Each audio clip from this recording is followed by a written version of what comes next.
Here we go. Are you kidding me? I was talking that entire time. And this is the second day in a row there's been some flubbing. Stuff that hasn't gone right. Me and Dave, and now this. Listen, there's sound now. So, oh my God, I gotta talk all of that I said over again. I am so sorry, you guys. Dino, you are muted. No, the software didn't have my mic set up. So, yesterday with me and Dave, and then now today. So, let me start over. Hey, D. Okay, it's not just me. You guys should hear sound now, no problem. Thank you for being here. Let me turn on my chat so I can see the chat. Yep, I'm afraid you were Dino. You know, yeah, yep. Oh my goodness gracious. We are going to listen to some old time radio as I build this. I am going to show you an update here, which I'm saying all over again. I'm going to show you guys what I did because there's some new stuff here, like some fryer vats and stuff like that. And I'm on bag 4. I finished up what I did before. I'm so sorry, you guys. Nothing is working out. Everything is going to be okay. You know, it's one of those weeks. I was about to call you. It's all okay, Cotty. It's one of those weeks. I mean, that's why I haven't been streaming. I've just got way too much going on, you know. But anyways, this is Dino Brickhaven. I'm Dino. Welcome again. After you get through the sound problems. Oh my gosh. The Lego City. I was talking about the Lego City. I'm going to be doing an update in about a week or so. And stay tuned for that because I've doubled it in size. Yes, I have. I added the fire brigade, okay? Just built that, finished that, put it in. So the fire brigade is there on the other side of the city. I've got 2 tables set up in the middle. That's going to be a gigantic amusement park. I talked about that last time. Wait till you see. Started work on the roller coaster, which I should be doing that here, but I could only do one thing at a time and I can't stream all day long. It's hard to figure out what to do. Between the other channel and this one, it's just so hard to figure out. We're all allowed glitches in life. That's yours for the day, LOLD said. Yeah, listen, I'm not worried about it. It is what it is. But, yeah, I'm sitting there talking for like, what, was it 10 minutes? Oh, no, not that long. 5 or so. Hey, Ahava, what's going on? Cool, looks like I made it in there. Yeah, the first few minutes, there was no sound. Ay. Anyways, and then there's going to be an additional ocean expansion on the far side that's going to have the 2 pirate ships in there. And I decided to take the cabin away from over in that corner, and I'm going to put the pier. I've got this huge pier, fishing pier. Pier is it? It's a pier. I'm going to put that. So just stay tuned to all of that. If you want to see the city twice as big and all these inclusions, then stick around. Probably about a week or so. Anyways, yeah, I don't know what happened with that. I really don't. The sound. But anyways, I'm going to continue putting this together. Listen, we've got 12 bags. I'm on bag 4 here. We'll see how long this takes. I don't know because I've got so much other stuff going on. Like I said, I'm building the roller coaster. Yeah, it's fine. Anyways, thank you for being here. And here is again, this is big. This is a big vehicle. And let me pull this up so I can see what you guys are seeing, because I want to get as close as possible to what I've built so far. So far, I've built the inside of the food truck, which has got, you know, the little dishes up here, the little container that you throw the dirty dishes in and stuff like that, cabinets and all that, cappuccino maker. I love these cups and blenders and all the little stuff they got over there. And then like a cutting board you got the stove burner there, and then this fryer over here, which is actually kind of cool. It's got some stuff in there, I don't know why the rings are purple. Purple onion rings? I mean, I don't know. And then the others, I guess fries is what they're using it as. But and then you got the stove underneath, which is pretty cool. And then there is a pull-out generator that, helps to generate the food truck's electricity. So I thought that was cool that they included that. And I built the front of this, which has like a steering. Come on, focus.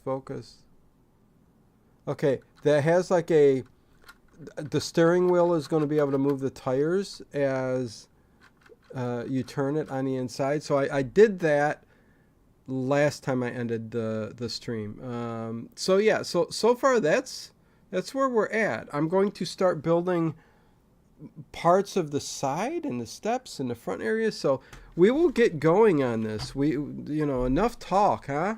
Let's get this sucker done. And thank you guys for hanging around. I can't believe there was no sound. What a week. An evening of old time radio. What's going on, Greg? Good to see you.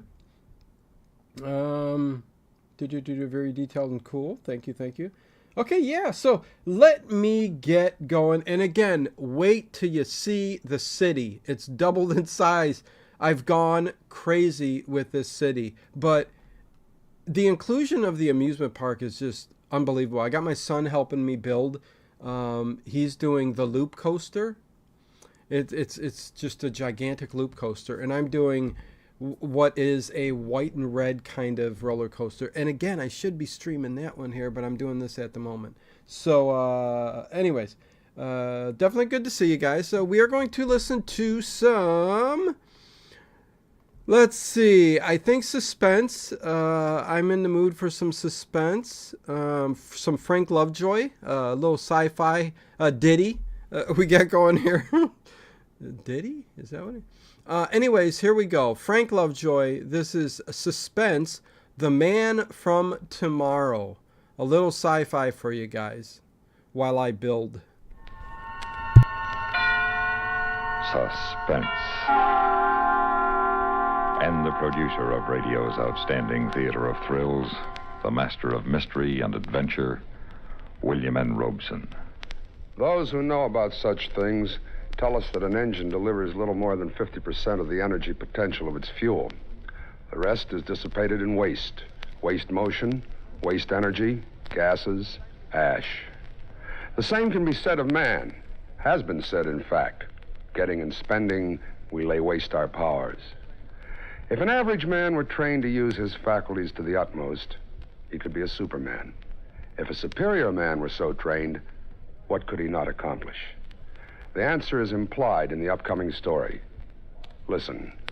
Listen, then, as Mr. and Mrs. Frank Lovejoy star in Man from Tomorrow, the last radio play written by the late Irving Reese, which begins in exactly 1 minute.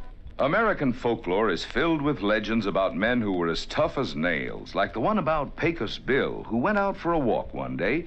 Unfortunately, a big 10-foot rattler crossed his path. I say unfortunately for the rattler. You see, Bill was a mighty fair fighter. Why, he gave that rattler the first 3 bites just to make things even. Then he waded into that reptile and he everlastingly thrashed the poison out of him. By and by, that old rattler yelled for mercy and admitted that when it come to fighting, Bill started where he left off. Yes, that was Pecos Bill, a legendary American. Pickles Folklore Bill belongs to every nation's legendary past, and I guess we Americans have our share of some tall ones. Like the one about... but we'll have to save that one for the next time we travel your way. See you then. And now, Man from Tomorrow, starring Mr. and Mrs. Frank Lovejoy. A tale well calculated to keep you in suspense.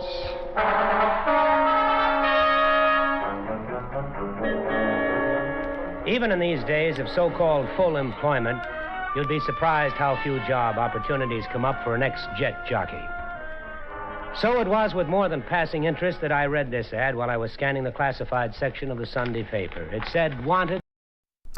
Welcome, never too old for Lego. No, you're never too old for anything, really. I mean, I wouldn't think. But good to have you here. Hello, Kathy. Good to see you. A sci-fi episode just in time. But never too old. Make sure you hit that subscribe. I do a lot of live streams here to some old time radio as I build this, and I do show it on camera as close as I can. Optimus Prime Lego. I just did Lego meet. Nice. I also do Pantasy and Funhold. They've got some really cool, and I'm getting into the mocks, the different things you can make, like on Bricklink and stuff like that. Lots of cool things you can do. So enjoy. Sorry, I do interrupt the show from time to time. So here we go. Ex-jet pilot. Unmarried, without family obligations, must be in perfect health and prepared for rigid tests. Successful candidate will receive good pay and be given opportunity to contribute to daring experiment and world betterment. Apply Tuesday at 10 a.m. Science Associates, 126 West Street. Well, Science Associates, you just got yourself a boy.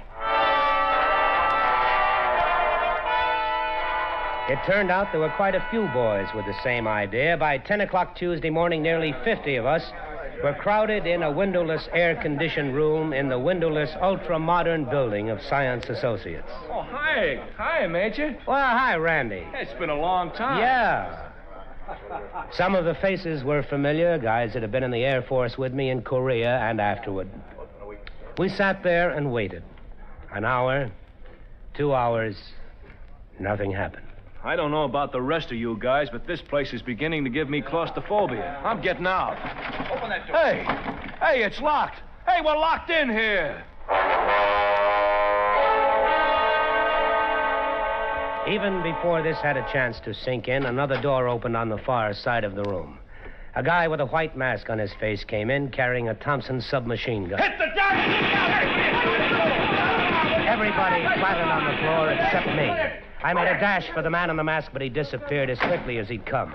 Hey, Major, how come you didn't hit the floor? You tired of living? Well, he was shooting blanks. He was shooting... Couldn't you see that? There weren't any bullets chipping anything. Besides, I knew it was a gag from the way he held that machine gun. When those babies are loaded with live ammo, you got to fire them from the waist. Well, I don't like this. Come on, guys, let's crash the door and get out of this rat trap. Oh, save it, Randy. That won't do you any good. That door's as thick as a bank vault. And then something else. Thick, black, acrid smoke pouring out of the air conditioning vents. And a sound from somewhere. Of an airplane diving. Every pilot remembers with horror the smell of burning oil from a plane out of control. It hit us way back and deep down, and some of the guys got panicky. And then the blowers reversed and the smoke was sucked out quickly. Attention, please. A loudspeaker cut in from nowhere. For the past 2 hours, you have been under close observation as a necessary part of this test. You were warned in advance the test would be rigid. As you file out past the guard, you will receive a token compensation for your time and discomfort. We now ask you all to leave, except the man who ran for the gunner. The door is now open.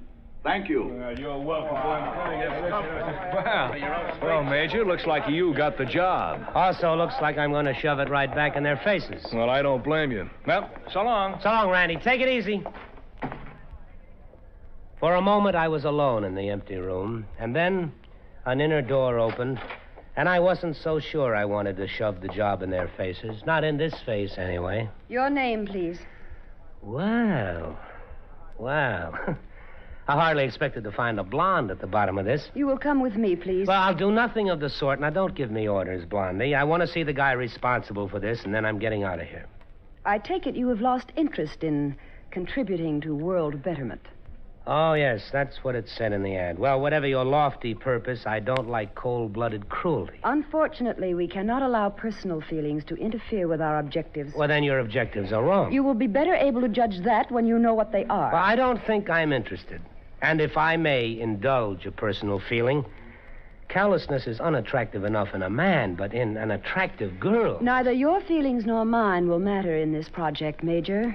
I believe you were addressed. It was just plain Mr. Kentman. The war's been over for some time, Miss, Dr. Frost.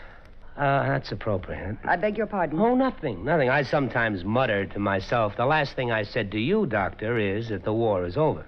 If it is possible for you to unlock your quite superior intelligence from emotional reactions common to schoolgirls and housewives, my senior colleague, Professor Baird, and I will attempt to convince you on the only basis that should appeal to the mature mind. Facts. Well, you go ahead and try, but I doubt you'll be successful.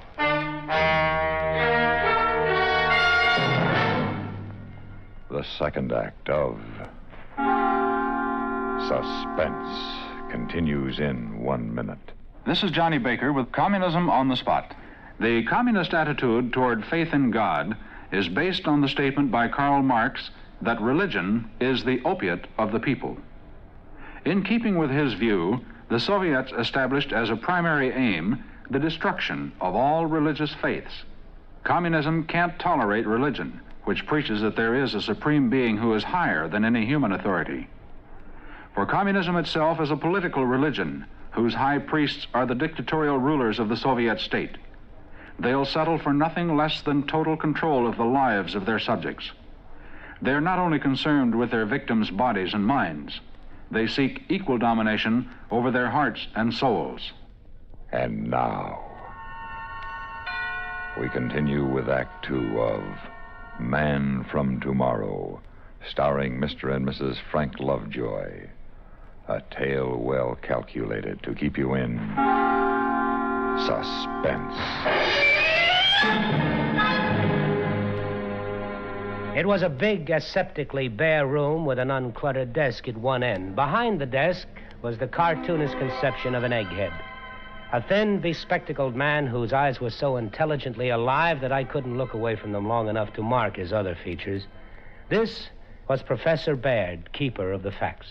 You are asking yourself why we limited our appeal to former jet pilots. Simple. Only one man in 10,000 was able to qualify mentally and physically for jet training. The Air Force, therefore, indirectly performed the first of our processes of elimination. Fact. Additional eliminations due to flunkouts, mortality in training, and combat brings the total to 1 in 20,000. Fact. The standards we applied during the 2 hours in which we observed your every action and reaction raises the mathematical incidence of your sensory acuity to approximately 1 in 100,000. I'm flattered. You will have greater reason to be if our experiment proves successful. You will be the only man on Earth possessed of your powers. You will be the man from tomorrow. How do you propose to go about that? We will first show you how we've trained other individuals. Dr. Frost, will you proceed with the demonstration? Yes, Professor. Come in, Mr. Logan. Mr. Logan, have you ever been in this part of the laboratories before? No. Would you describe it, please? It's a rectangular room, 40 by 20. The ceiling is 18.5 feet high. There's a desk 12 feet from me, slightly to my right. There are 2 people seated at it. One has just risen. That will be all. Thank you, Mr. Logan. Well, Mr. Kentman. Well, it would be very impressive if any schoolboy with normal vision couldn't do as well. Agreed. But Mr. Logan is totally blind. Looking back now, I can hardly believe my own impressions. The blind man was followed by a deaf mute, then a paraplegic who lost all sense of touch and smell. Their demonstrations were incredible. Not one of these persons possessed physical senses above the average, Mr. Kentman. The deprivation of one sense or another, in the case of the blind or deaf man, stimulated nature's desire to compensate for the loss. But what are you trying to prove? That man has powers even now that are beyond his comprehension. We wish to explore those powers. Suppose one nearly perfect man with superior sensory perception to begin with could develop the extension of his 5 senses to the maximum degree we've just observed. What do you think would happen? I don't know. Neither do we. But it is our conviction that this man would also acquire a new sense, a sixth sense, that would endow him with a power never dreamed of before. Don't you think it's a dimension worth exploring? Maybe. But how could anybody accomplish it? Training. By producing the circumstances that surround the blind man, the deaf man, the handicapped. You would have to agree to cut yourself off from the outside world for 3 years. You would spend 6 months living in a pitch-dark laboratory. You would sleep, eat, function in a world of darkness. Various sound devices will be used to train and measure your hearing responses. After that, 6 months would be devoted to simulating the world of the deaf-mute.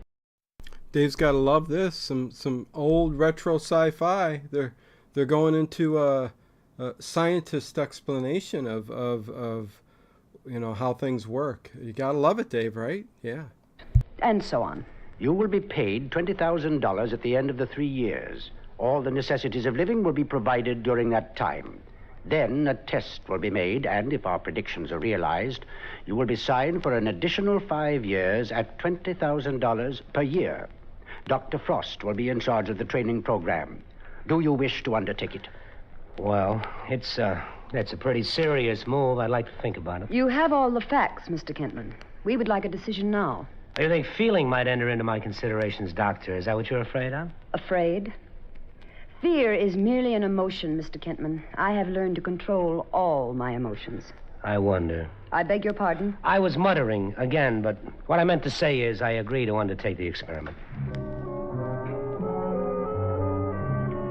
I was led into a pitch-dark room, blacker than the blackest night. It was to be my home for 6 months.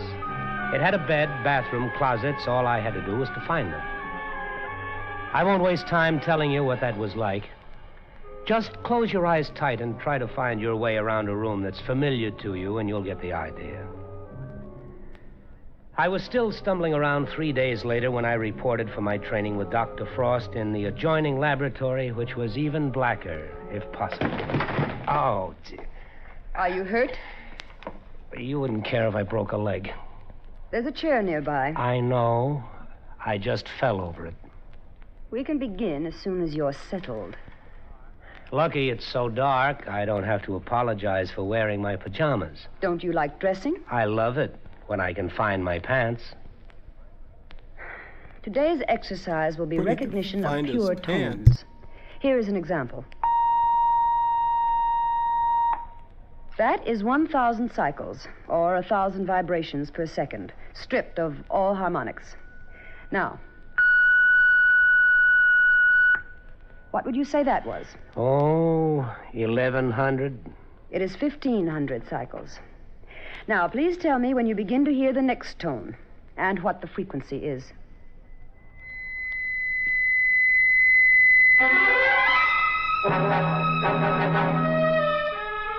I couldn't make the slightest dent in that glacial reserve. I tried to match her at her own game for a while, but she loved it, and I'm human. Anyway, at the end of the 6 months, I could ramble through the whole place and never stub a toe. It was amazing how you learned to sense things in the dark and what your ears could do. 800. Out. 4,500. Out. Good. Excellent. Mr. Kentman, your threshold of hearing is 20 decibels greater than the average ear. Dr. Frost, I can't He's see you, superhuman. but do I detect a note of enthusiasm in your voice? Satisfaction, perhaps, Mr. Kentman. The experiment so far... Dr. Frost, have you ever let yourself go? Mr. Kentman, I am not nearly so naive as you assume, nor have any of your innuendos or mumblings for the past 6 months escaped me. I told you in the beginning that neither your personal feelings nor mine would have any bearing on this project. You haven't answered my question. I am fully aware of the nature of biological stresses. In a scientific way, of course. What distinguishes man from the animal is his understanding of these stresses, but mostly his control. Well, control is a traffic cop with a stop sign, Doctor, but eventually the traffic has to go somewhere. I can understand the frustration of your masculine ego, especially in this enforced loneliness of the experiment. Oh, thank you. We have only begun. We have 2 years or more to go. The first phase is highly successful. As a scientist, I am very pleased. Strange, Doc. My hearing is so good, but I have yet to hear your heartbeat.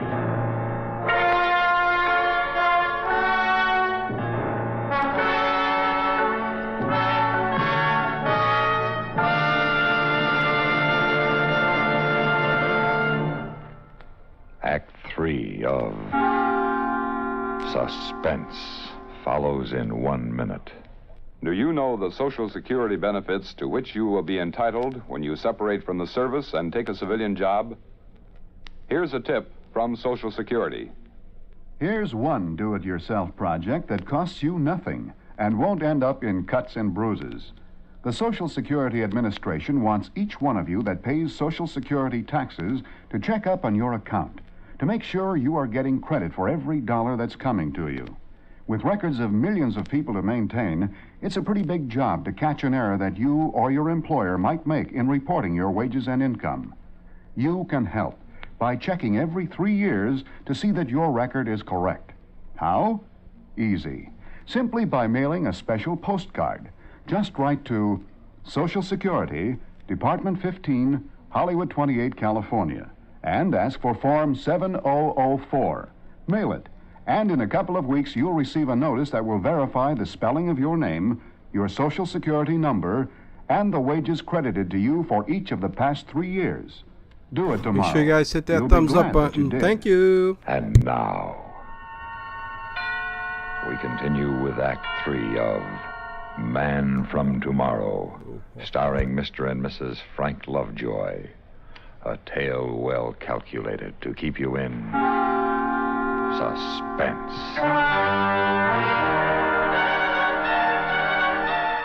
Now that my hearing was phenomenal, they turned off my ears.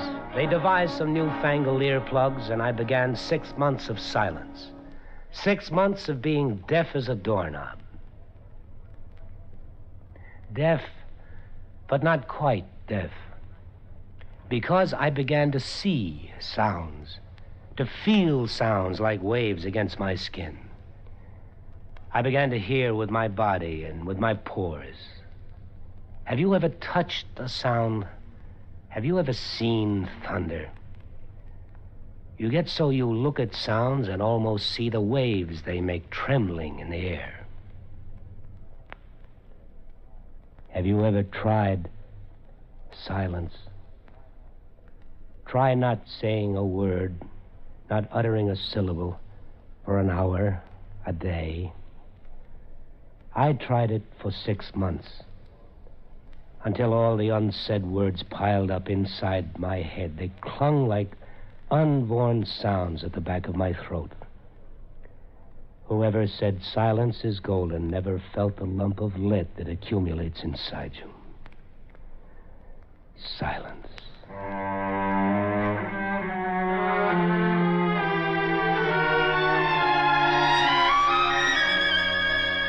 And then the 6 months ended. The day came when she removed the fancy earplugs, and the little canyon I'd been living in widened into a continent.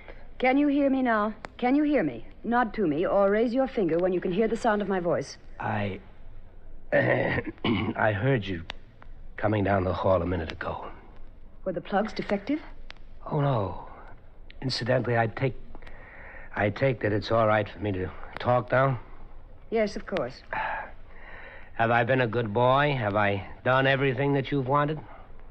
So much so, Mr. Kentman, that we're giving you a few days' rest before we begin your training for taste and touch. Well, can I do anything I want? Anything, within reason. Well, then, I'd like to have a drink. And strangely enough, I'd like to have you join me. Perhaps that can be arranged.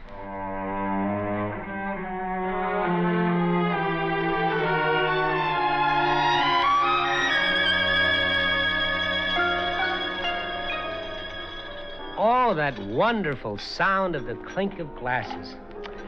And I cannot tell you how dull a piano sounds when you only look at it. You missed the sound of music, then? Oh, yes, music. And the sound of a woman's voice. Or maybe they're the same thing. Oh, incidentally, Dr. Frost, when I say woman, I even include female doctors. Kind of you. By the way, do you have a first name? Or are you only a title followed by Frost and followed by a long string of degrees? My first name is Jessica. Jessica? That's more like it. Jessica. Jessica. Boy, after all that silence, it's good just to say a woman's name. I think that's going to be the Until front the of the experiment is completely over, Mr. Kentman, it had better remain Dr. Frost. Well, okay, Dr. Jessica Frost plus degrees. I give you a toast. To you. You've been very cooperative about all this, Mr. Kentman. I want you to know that I really like you very much. Well, now, I'm sure the... How romantic. This space woman has really enjoyed him taking part in that experiment. And they're falling in love. This is going to turn out good. Experiment is a success. I've finally developed a sixth sense. Oh? I distinctly heard a lovely lady saying, "I like you very much," and it couldn't possibly have been you.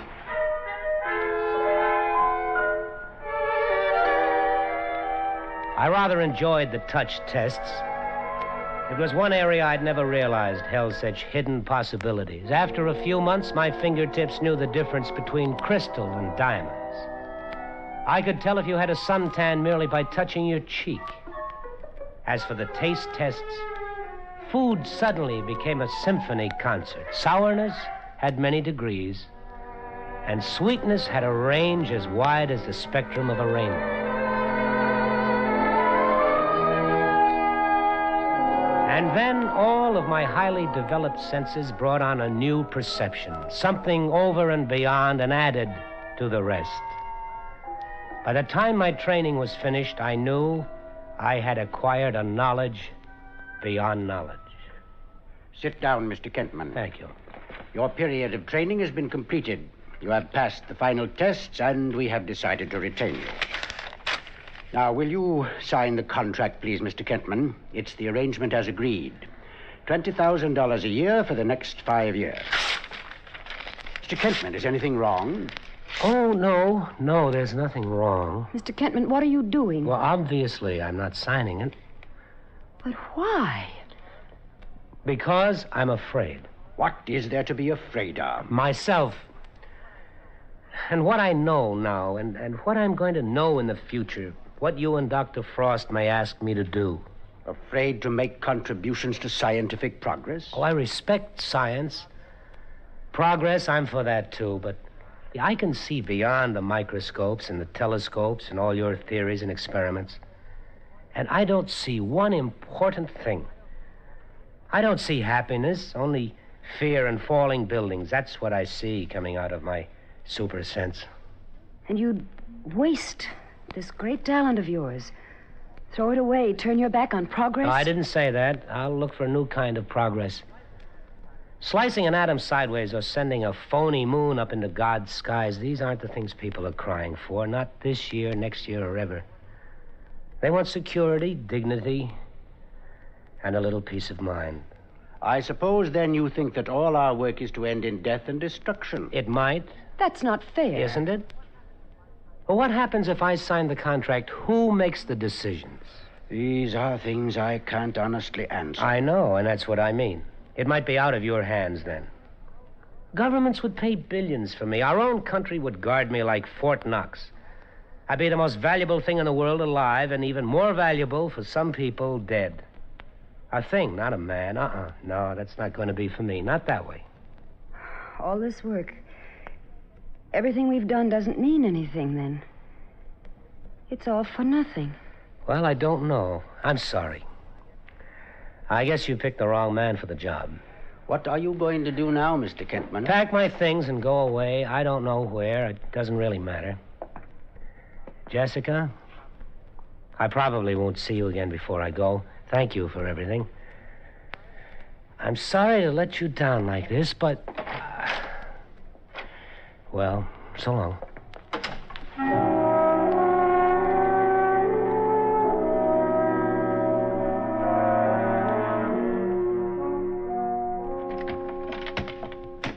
Well, that is that.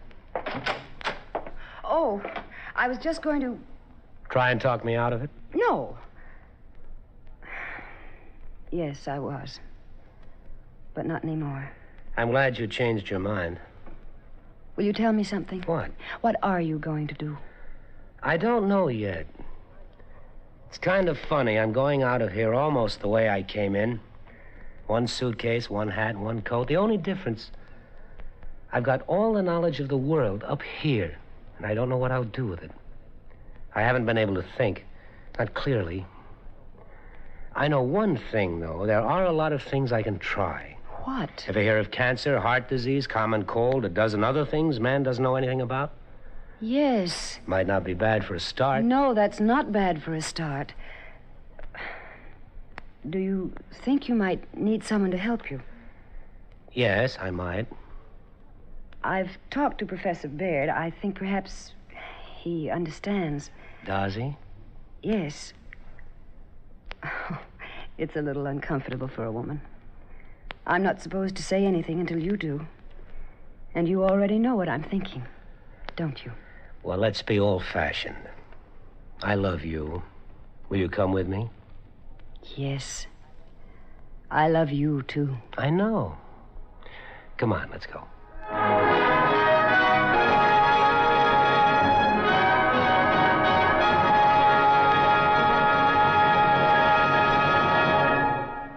Suspense, in which Mr. and Mrs. Frank Lovejoy starred in William N. Robeson's production of Man from Tomorrow, written for radio by Irving Reese. Listen. Listen again next week when we return with another tale well calculated to keep you in suspense. Supporting Mr. Lovejoy in Man from Tomorrow were Mrs. Lovejoy, Joan Banks as Dr. Frost, John Hoyt as Professor Baird, Peter Leeds as Randy, and Norm Alden as Mr. Logan.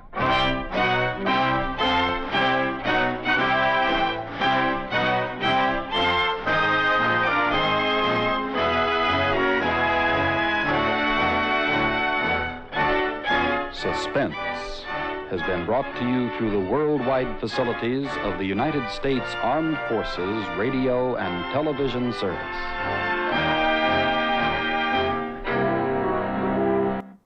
Okay. I just spent, if you were watching me, the past 4 minutes or so, I messed up something and I had to go back and fix it. Unbelievable. I guess I can't do 3 things at one time. 4 things. 5 things. Who knows how many things. Anyways, I just built the front of this truck here. If you can see, hopefully it's not too blurry. You can see the steps up to the truck. And then this is going to be the cab part of it. Then there's like a little side door here. Listen, I hope you saw that. It's starting to come together. I'm going to start whipping through this, I think. But yeah, it happens. Anyways, let's see. AJ Staraker, what's going on? The food truck coming together nicely. Thank you. It's taking a little bit of time here. It looks cool. I mean, I'll tell you that much. I mean, the truck itself looks awesome, all the details and everything. But I guess when you got a lot of little parts and stuff like that, it can be a longer kind of build too, even though it doesn't look that big, but it is big. Hey Raj, what's going on? Good to see you. Yeah. So let's do another one while I continue to build this, which I'll go up to showtime for the Late Horror Show. Probably another hour and a half, 2 hours. I mean, somewhere around there, 7, 8, 9. So I do got plenty of time to put this together. I'm hoping to get through bags 5, 6 at least, and this is 4. So let's do another show while I continue this. We will do another suspense. Let's see. This is a really popular. Well, you know what? Let's do. No, I won't do that one. Let's do suspense. Catch Me If You Can. This is a popular one. Remember the movie? Here we go. Enjoy the show. Boom, boom, boom.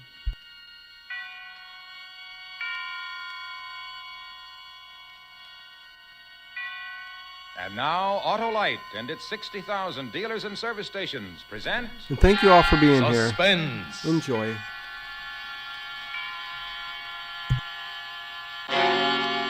Tonight, Autolite brings you the Academy Award nominee, Miss Jane Wyman, in a dramatization of the outstanding mystery novel, Catch Me If You Can. A suspense play produced and directed by Anton M. Leader. Friends, have you actually tried them? Those dandies, those dillies, down the dales and up the hillies, wide gap Autolite resistor spark plugs? Well, by Cornelius, do. Prove to yourself that wide gap Autolite resistor spark plugs actually make your car idle smoother, give you better performance with leaner gas mixtures, Starting to look save like you a gas truck. dollars, and cut down interference with radio and television reception. My, oh my, if you want to see a satisfied, smiling guy, switch to Autolite resistor spark plugs. Only the Autolite Company offers car and truck owners everywhere their sensational advantages. So head for your nearest Autolite dealer and replace old narrow gap spark plugs with wide gap Autolite resistor spark plugs. Remember, be right with Autolite. And now, Autolite presents Jane Wyman in a tale well calculated to keep you in suspense. Let me tell you. Let me talk as long as I can. It's my last chance to explain about Phil and all the trouble I had afterwards. Phil got me into this mess the night he died. I sat near his bed, waiting for him to fall asleep, and he said... Margot, was there anything in that milk you gave me tonight? Well, of course, darling. Dr. Landers prescribed it. A sedative. Oh? You're a beautiful woman, Margot. Very beautiful. Yes. He was taking so long to fall asleep. It was already after 3 in the morning. I listened to the wind. Phil and I were all alone, stuck in that godforsaken mountain inn, ever since he fell ill just before Labor Day. There we were, 10,000 feet above sea level, not a soul for miles. The fall season was over, and all the other guests were gone, and even Joe, who owns the inn, had gone down to Leadfield to get his winter supplies. Oh, I shivered thinking of the dark, ragged, lonesome mountains outside, and Phil opened his eyes again. You're a good actress, Margot. Better off the stage than you were on, I expect. But I know you're fed up with our marriage. Have been ever since I became ill. I haven't complained, Phil. No, it wouldn't fit the part. But you feel trapped out here in Colorado, don't you? You'd rather be in New York. I wonder, Margot, those pills you put on my lunch tray last week, they weren't my regular vitamin pills. Maybe you want your freedom and my money enough to poison me. Don't be ridiculous, Phil. Well, anyway, I didn't take them. I hid them with a note saying that you tried to give them to me. Then I called a friend of mine, long distance, an old friend. Who? A detective named Rocky Rhodes. Rocky and I both stayed at this inn one summer. And what did you tell this Rocky? Never mind what I told him. Just remember, he's due here tonight or in the morning. A detective. Phil, you're a fool. I want a divorce, Margot. You do? Yes, without any strings. Those pills are Exhibit A, if they're poison. Blackmail. Phil, darling, if you want a divorce, you can have it without threatening me. You'll sign the papers tomorrow? Of course, darling. I only want to make you happy. But now go to sleep, Phil. You need a good rest. Go to sleep. I stroked his forehead, and the sedatives finally took effect. His breathing became very heavy and even. I looked at him and thought he was smart not to take those pills. But not smart enough. He shouldn't have told me about that detective. He thought he was protecting himself, and that I wouldn't dare do anything now. But he was wrong, because I had to now. I couldn't afford to wait and lose everything when he divorced me. And besides, I'd find those pills in the letter before the detective got here. There was practically no risk the way I'd planned it this time. Outside, it had started to rain, a heavy downpour, and the only other sound in the world was Phil's breathing. I picked up the extra pillow and put it down carefully over his face. He didn't move.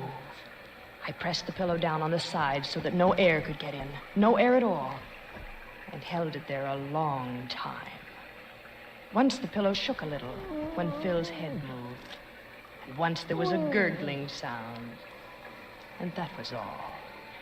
When I lifted the pillow and took it back in its place, the job was done.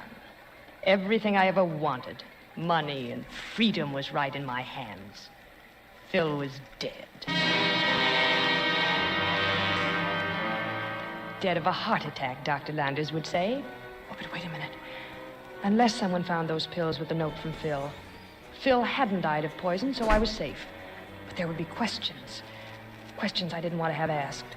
I had to find those pills myself. I Sorry, I'm started back. to search. First, the pillow under Phil's head. No. Then the nightstand beside his bed. And the desk under the window. No. Where could he have hidden it? After all, the bell. Could it be Phil's detective already? Rocky Rhodes? Oh, I'll have to be very careful. Just a minute. I'm coming. Just a minute.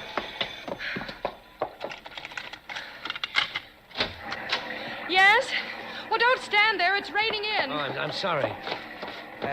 I think I'm lost. I'm looking for Pineview Lodge. Well, you are lost. This is Fisherman's Net. Yes, I know. I saw the sign. It's closed for the winter. Well, could you put me up? The manager's away. There's only me and my husband. Oh, the luck of the Irish.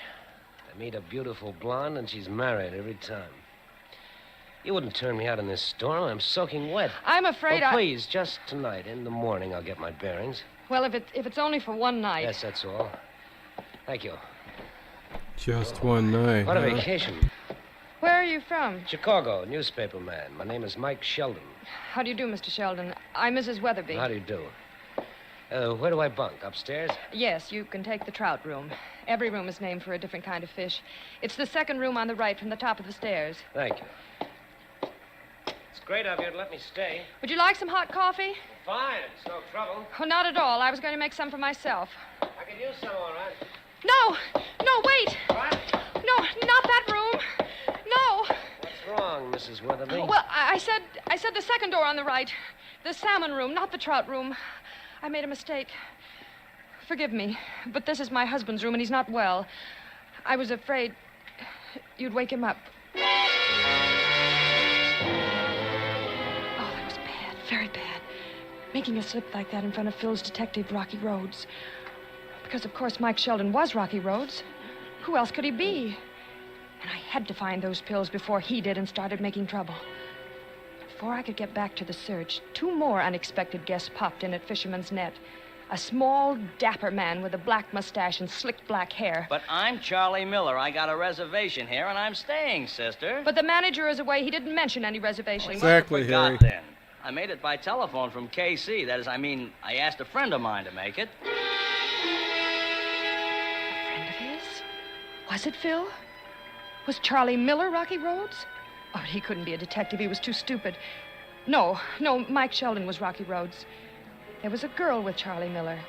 I thought she was Mrs. Miller. No, I'm Susan Quinn. Mr. Miller and I met on the bus. Yeah, and we were great pals right off. I call her Susie Q. You get it? Yes. But the initials on your suitcase are SR, Miss Quinn. Oh, well, I borrowed my sister Sheila's suitcase. It's Sheila Riley. She's married. Sheila and I always borrow each other's things. Was it true? Or was her name Susan Rhodes, nicknamed Rocky Rhodes? Things are getting more complicated every minute. Two men had arrived, and Sheldon seemed the most like a detective. It was too late for me then to go on hunting for the pills. It was morning. In case questions were asked later, I had to be able to say I had done what a wife with a sick husband ought to do. I had to take Phil his breakfast on a tray. Well, Mrs. W., hey, you're an early bird. Here, let me help you. Oh, thank you, Mr. Miller. This is my husband's breakfast. If you'll open the door. Sure thing. There you are. Thank you. Phil, dear, I brought you... Something wrong, Mrs. W.? My husband. He looks... Anything I can do? Say. He's dead. He does look pretty green at that. Mr. Weatherby. Hey, Mr. Oh.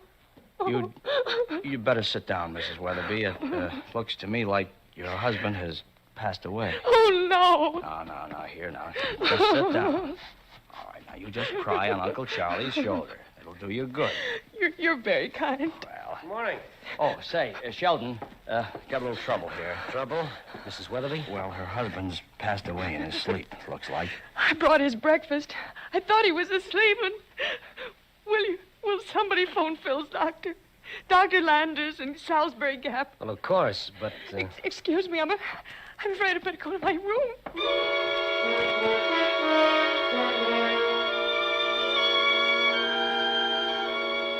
Mrs. Weatherby. Mrs. Weatherby. Oh, Miss Quinn. What happened? Have I been asleep? Well, when you got to your room, you fainted. I still feel rather faint. I brought you some brandy. Could you drink a little? Not now. I couldn't. Where's Mr. Miller and Mr. Sheldon? They're moving your husband's body. No, they mustn't. Well, Dr. Landers told Mike to on the phone. The rain turned to snow during the night, and he won't be able to get here because of the storm. Not until the snowplow gets through. So he thought it best we put Mr. Weatherby... Not outdoors? No. There's a hillside cellar out back. Oh, yes. What else did Dr. Landers say about Phil? He said it must have been a heart attack. Oh. And that you have nothing in the world with which to reproach yourself. He's sure you did everything you could.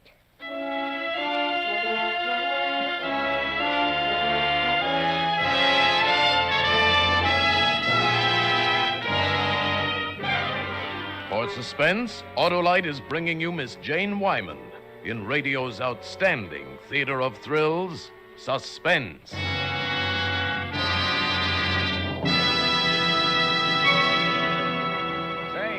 Look at that stack of Valentines. Quite a pile, child. In fact, flocks will come. No, they're not for me. They're Valentines to Autolite resistor spark plugs. Oh. Listen to this one. You've won my heart with your kisses and your hugses and a set of Autolite resistor spark plugses. How's that, Hap? Ah, the spark of love. Why, sure. Everybody loves Autolite wide gap resistor spark plugs. Replace your narrow gap plugs with these beauties to make your car idle smoother, give better performance with leaner gas mixtures, actually save gas dollars. Now, here's a Valentine that's right in line. Oh, Valentine, will you be mine, and will you make me happy? Put Autolite resistor spark plugs in my car, help make it smooth and snappy. Boy, that's hitting on all six. Well, naturally. Here's another Valentine that touches this old heart of mine. Oh, Autolite resistor spark plugs. With me, you are a fixture. You help my car run smoother far and go on lean gas mixture. Say, Harlow, that's the best yet. But right now, here's suspense. And now, Autolite brings back to our Hollywood soundstage Miss Jane Wyman as Margot in Catch Me If You Can, a tale well calculated to keep you in suspense. I kept up my act all that day, and I didn't overplay it. I'm not the type for floods of tears, so I adopted a wan, gentle sadness, which made the others think me very brave. But all the time, there were two things on my mind, driving me crazy. Who was Rocky Rhodes? And where had Phil hidden the pills? And I couldn't hunt for them. Somebody was always in my room fussing over me. Finally, in the late afternoon, I managed to get away. I just started to look through Phil's clothes when... Oh, here you are. I was looking for you. No snowplow will get through here today. I'll just have to put up with Charlie Miller's jokes another evening.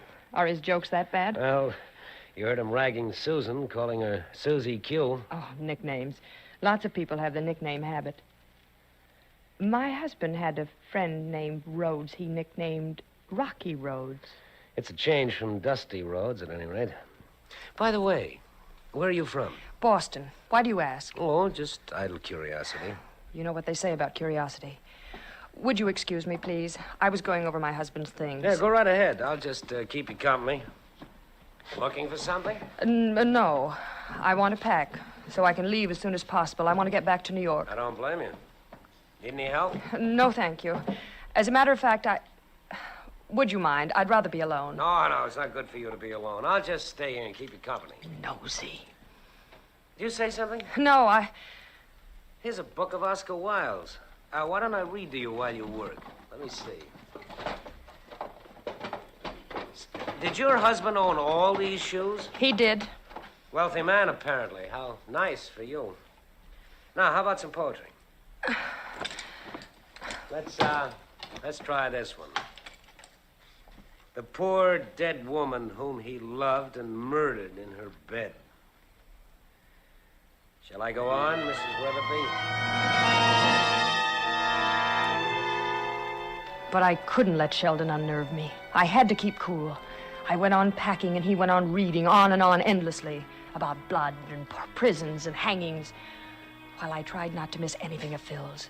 I had to have those pills.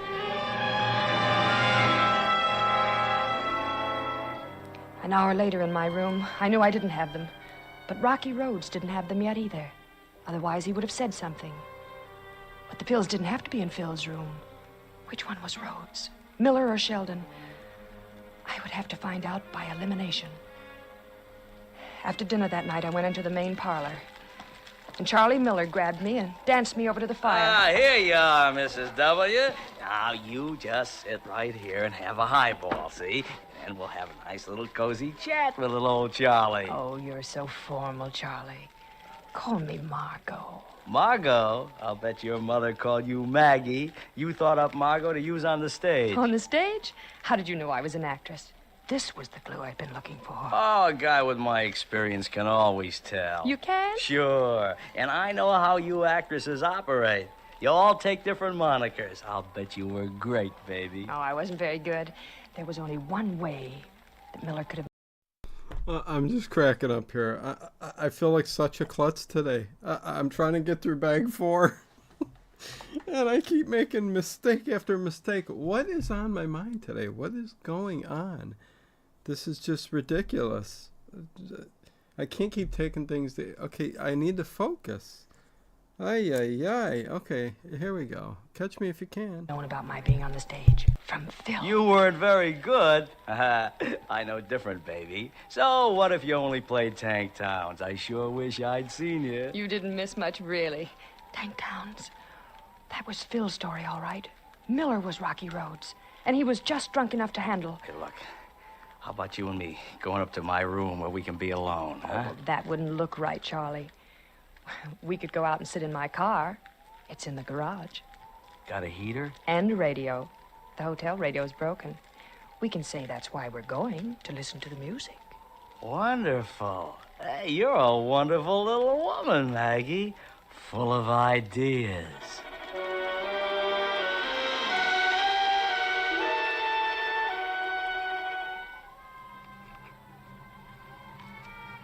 It's not a bad little wagon, baby, but this front seat is so full of steering wheel. Oh, let's get in the back. Oh, it doesn't heat as well in the back. How about a drink? You first. Okay, right out of the bottle. Oh, boy, this is what I call living. Music, plenty of bourbon, and a beautiful blonde. Never saw such a beautiful blonde. Gonna give Charlie a kiss? Oh, wow. Sweeter than molasses. Let's get warm enough now, baby. Plenty warm. Could turn off that heater. I'm still a little cold, Charlie. Huh? Just stay close to me. In a minute, we'll turn it off. Then slowly he sagged against me, and his head fell on my shoulder, and when I pushed him away, he fell forward against the steering wheel. I hope nobody heard that. I gotta get out of here before it gets me, too.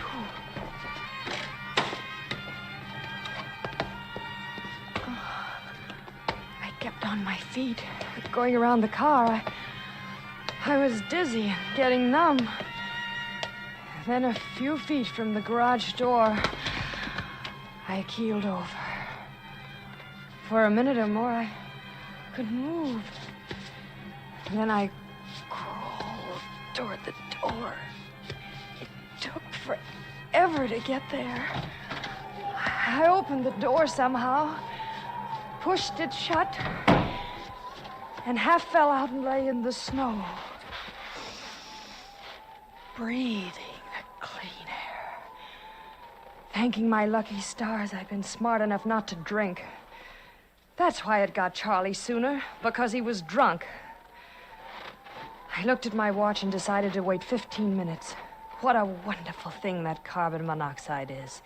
No smell, no nothing. It just creeps up on you. In 15 minutes, Charlie Miller, alias Rocky Rhodes, would be good and dead.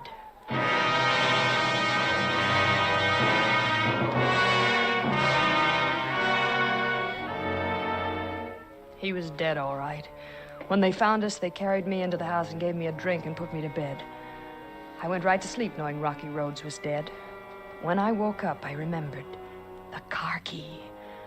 I had said Charlie started the car, but somebody might think to check the key for fingerprints and find mine. Oh, I put on a fur coat over my nightgown and ran all the way to the garage. I got in the car, reached for the keys, and they weren't there. Why? Why would anybody take my keys? And who would take them? Rocky Rhodes? No, he was dead. But was he? Had I killed the wrong man? I don't know how I ever got through breakfast. That's too bad about Charlie, Margot. Stop worrying about it. It wasn't your fault. You look tired. You want to take a walk? Get some fresh air? I don't feel up to it. I was planning to go up to that lookout cabin on the peak. No. I'm too lazy for that. I mean a short walk. Is it a long climb, Mrs. Weatherby? Long and steep, believe me. I only made it up there once. But my husband used to go there often. I guess a good climb will do me good. Think I'll try it alone. Bye. I'll be back before dark. Bye. Be careful, Susan. I didn't even hear her leave. I was thinking about Phil's walk to the lookout cabin. There was where he'd hidden the pills. I knew it. I knew it in my bones. Why hadn't I thought of it before? Oh, I'd have to hurry. I couldn't let anyone find those pills except me.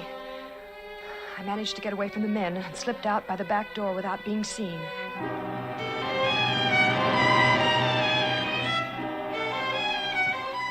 A ladder goes up from the trail to the lookout door. The door of the cabin stood open. I climbed the ladder quietly and stepped in and saw Susan on the other side of the room near the door to the balcony. She was holding an envelope attached to a card, and she was reading the card. And suddenly, definitely, I knew. Miss Rocky Rhodes, I presume. Oh, you scared me, Mrs. Weatherby. I see you found what you're looking for. The pills my husband hid. You want to know if they're really poisonous? Well, I read this card. Is it some kind of a joke? Oh, no, it's no joke. One of them would kill a man. But that's not what killed Phil. I smothered him with a pillow. You didn't know that, did you? Oh, you shouldn't be telling me this. Phil told me you were coming, but I was expecting a man. I never dreamed Rocky Rhodes was a woman. Oh, you've mistaken me for someone else, really. Oh, come off it. You're already responsible for Charlie Miller's death, coming here under an assumed name. I killed him because I thought he was Rocky Rhodes. You killed him? Oh, no, you didn't. Oh, you're ill, Mrs. Weatherby. You're imagining. Stay where you are. You think you'll get out of here alive? I wouldn't go out that door if I were you. You'd step right off into blank space. But you can't do these things. They'll catch you. Who? How? Those pills are the only evidence against me, and I'll destroy them as soon as you're gone. Will you? Stop! Stay where you are. You fool! What good does that do you throwing them out? Watch where they fall. There. Right on the path. They'll stay there until I go down. But you've played your last card. I'm not going to waste any more time. Let go, Mrs. Weatherby. Let go! You're going over the edge, Susie. No. You're going to be another tragic accident. No. Let go of that table, you fool! Inch by inch, we're getting there. Now, out on the porch. I'll pull you over with me. Will you? Will you really? Oh, someone's coming. Someone's climbing the trail. It's Mike. You're crazy. Mike! Let go of that railing! Let go of it!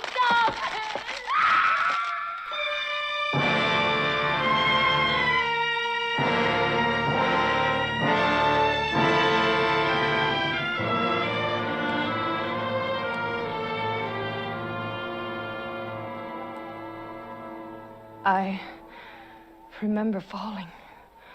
Falling, then a sharp pain. Then I don't remember anymore until I woke up here in the snow and found you bending over me. Who are you? Where did you come from? I just came up from the village, Mrs. Weatherby. We know the whole story. The whole story? Now, just take it easy, Mrs. Weatherby. I know. You must be a doctor. But, doctor, they'll never hang me. No, Mrs. Weatherby. They'll never hang you. You're dying now. No, I can't die. After all I've had to do to live. Where did Mike go? I'm right here, Mrs. Weatherby. Like a vulture waiting for me to die. You're Rocky Rhodes, aren't you, Mike? No, Mrs. Weatherby. You're lying. It has to be you. I killed Charlie, and he wasn't Rocky Rhodes. And Susan wasn't. You have to be. I have to know. I have to kill Rocky, or I've done it all for nothing. Rocky Rhodes mustn't find those poison pills. Your husband didn't die from poison, Mrs. Weatherby. So you would have been safe even if the pills were found. But Rocky Rhodes... None of those people was Rocky Rhodes. Your own guilt made you suspicious of everything they did. But there must be a Rocky Rhodes. Phil said there was. There has to be a Rocky Rhodes. Is she dead, Doctor? I'm afraid she is. And there I was being sorry for her husband being dead. Just think, she killed her husband and one of us, and none of us would ever have known it if she hadn't told Susan all about it in the cabin. It was good of you to get here so fast, Doctor. Well, I'd have gotten here sooner if it hadn't been for the blizzard, and maybe none of this would have happened. By the way, I'm not a doctor, Mr. Sheldon. My name is Rhodes. Rocky Rhodes.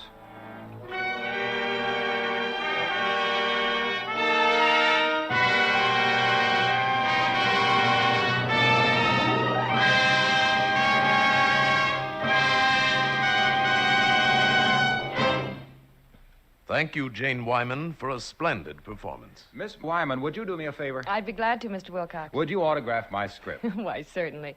What shall I write? Well, why not just write to ALRSP Wilcox from Jane Wyman? ALRSP? What does that stand for? Auto light resistor spark plugs. Oh, of course. I should have known. A plug for plugs. Why, sure. Well, ALRSP it is. There. How's that? Thank you. And did you know, Miss Wyman, that besides Autolite resistor spark plugs, Autolite makes over 400 other products for cars, trucks, airplanes, and boats in 28 Autolite plants from coast to coast. Autolite makes complete electrical systems for many makes of America's finest cars, batteries, generators, starting motors, coils, distributors, all ignition engineered to meet the highest standards of leading automotive engineers. So, folks, tomorrow, treat your car to an expert motor tune-up. Visit your local Autolite service station listed in your classified telephone directory or the dealer who sells your make of car. And be sure to specify original factory parts. You're right with Autolite.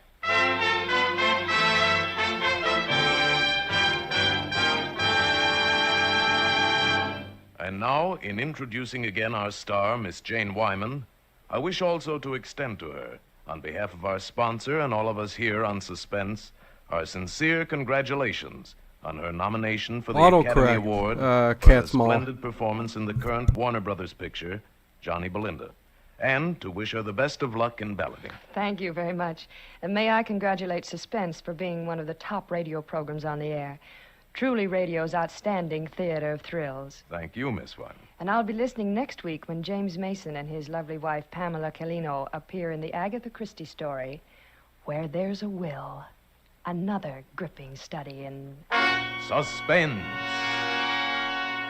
Tonight's suspense play was adapted by Sylvia Richards from the current best-selling mystery by Pat McGear. Music was composed by Lucian Morawek and conducted by Lud Gluskin. The entire production was under the direction of Anton M. Leader.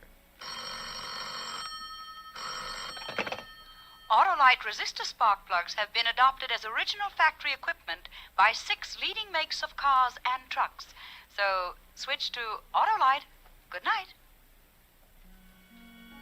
This is CBS, the Columbia Broadcasting System.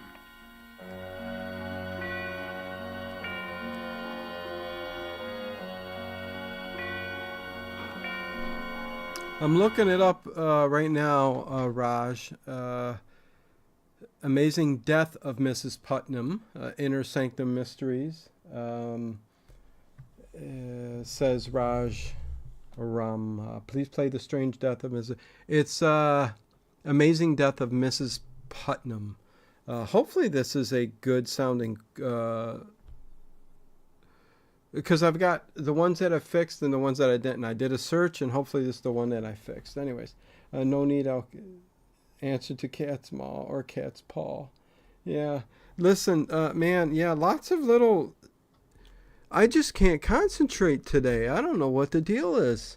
But yeah, the front of the truck is kind of starting to come to form here. There's an engine, steering wheel. You could see that that's all going to work there. You can see this little section here kind of moves, so the steering wheel is going to go in there. I can see that. That's kind of cool. But yeah, both sides are done. I will go to bag 5 and take it from there. And Raj just asked to listen to Inner Sanctum Mysteries from 1941, Amazing Death of Mrs. Putnam. And let's keep our fingers crossed that this sounds good. If it doesn't, Raj, I have to go and do something else. Let's see. It should. Okay, yeah. Should be good.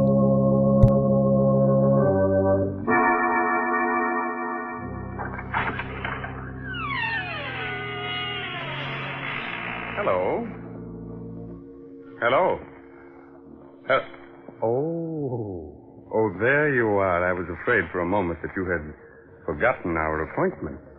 Why, you almost scared me to death. And that won't do after all the pains I've taken to scare you. You remember me, don't you? I'm your host on behalf of... A real quick hello to JLR and Stephanie Press. Good to see you guys. Gals, good to see you. Again, I know the camera up here is a little far away from the actual build. Hopefully you guys see it good enough. After it's all done and completed, like always, I will have the other camera down so I can show everything inside real clearly and all the details. So back to Inner Sanctum. Here we go. Makers of Carter's Pills. And you're to be my guest tonight in the mysterious circle of the Inner Sanctum. Come in, friends, won't you? Thank you. Take that chair with the fire. Good. And you'll become accustomed to the dim light. No problem, Raj.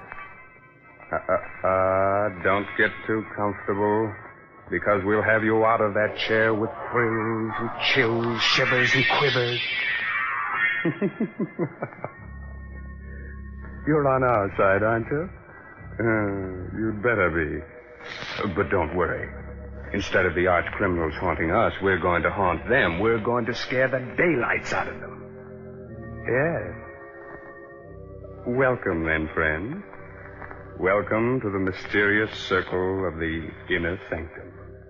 And listen to as weird and strange a tale as ever was told. The amazing death of Mrs. Putnam.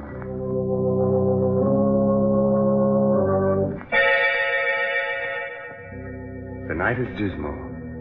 A light shines uncertainly in the room of a large, gloomy mansion. Suddenly, a sobbing, hysterical woman slams the door shut, rushes to the telephone. Get the police, quick. The police. Quiet, Wolf. Oh, hurry. Please, hurry. Hello? Hello? Police department? This is Mrs. Putnam. You've got to save me from them. They'll kill me. Put that telephone down. Help! They're going to kill me. I'm being murdered. Where are you? Oh, they're killing me. Help! She's being murdered. Hello?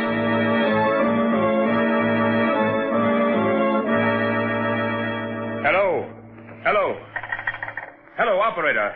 This is Jeff Hansen, police headquarters. Trace the call that just came through to us. Hurry. That's funny, Jeff. You hear what I heard, Porky? I sure did, unless we're both having the same dream. Hold it, Porky. Yes? Yes, operator. Hanson, Jeff Hanson. You have? That's swell. Write this down, Porky. Yes, sure. Yes. The Putnam House, Maple Street. Thank you very much. The Putnam House? Yeah. Say, that's the first time in centuries we've heard that name in the police department. Come on, Porky. Someone in that house is in great danger. We've got to get there, and quickly.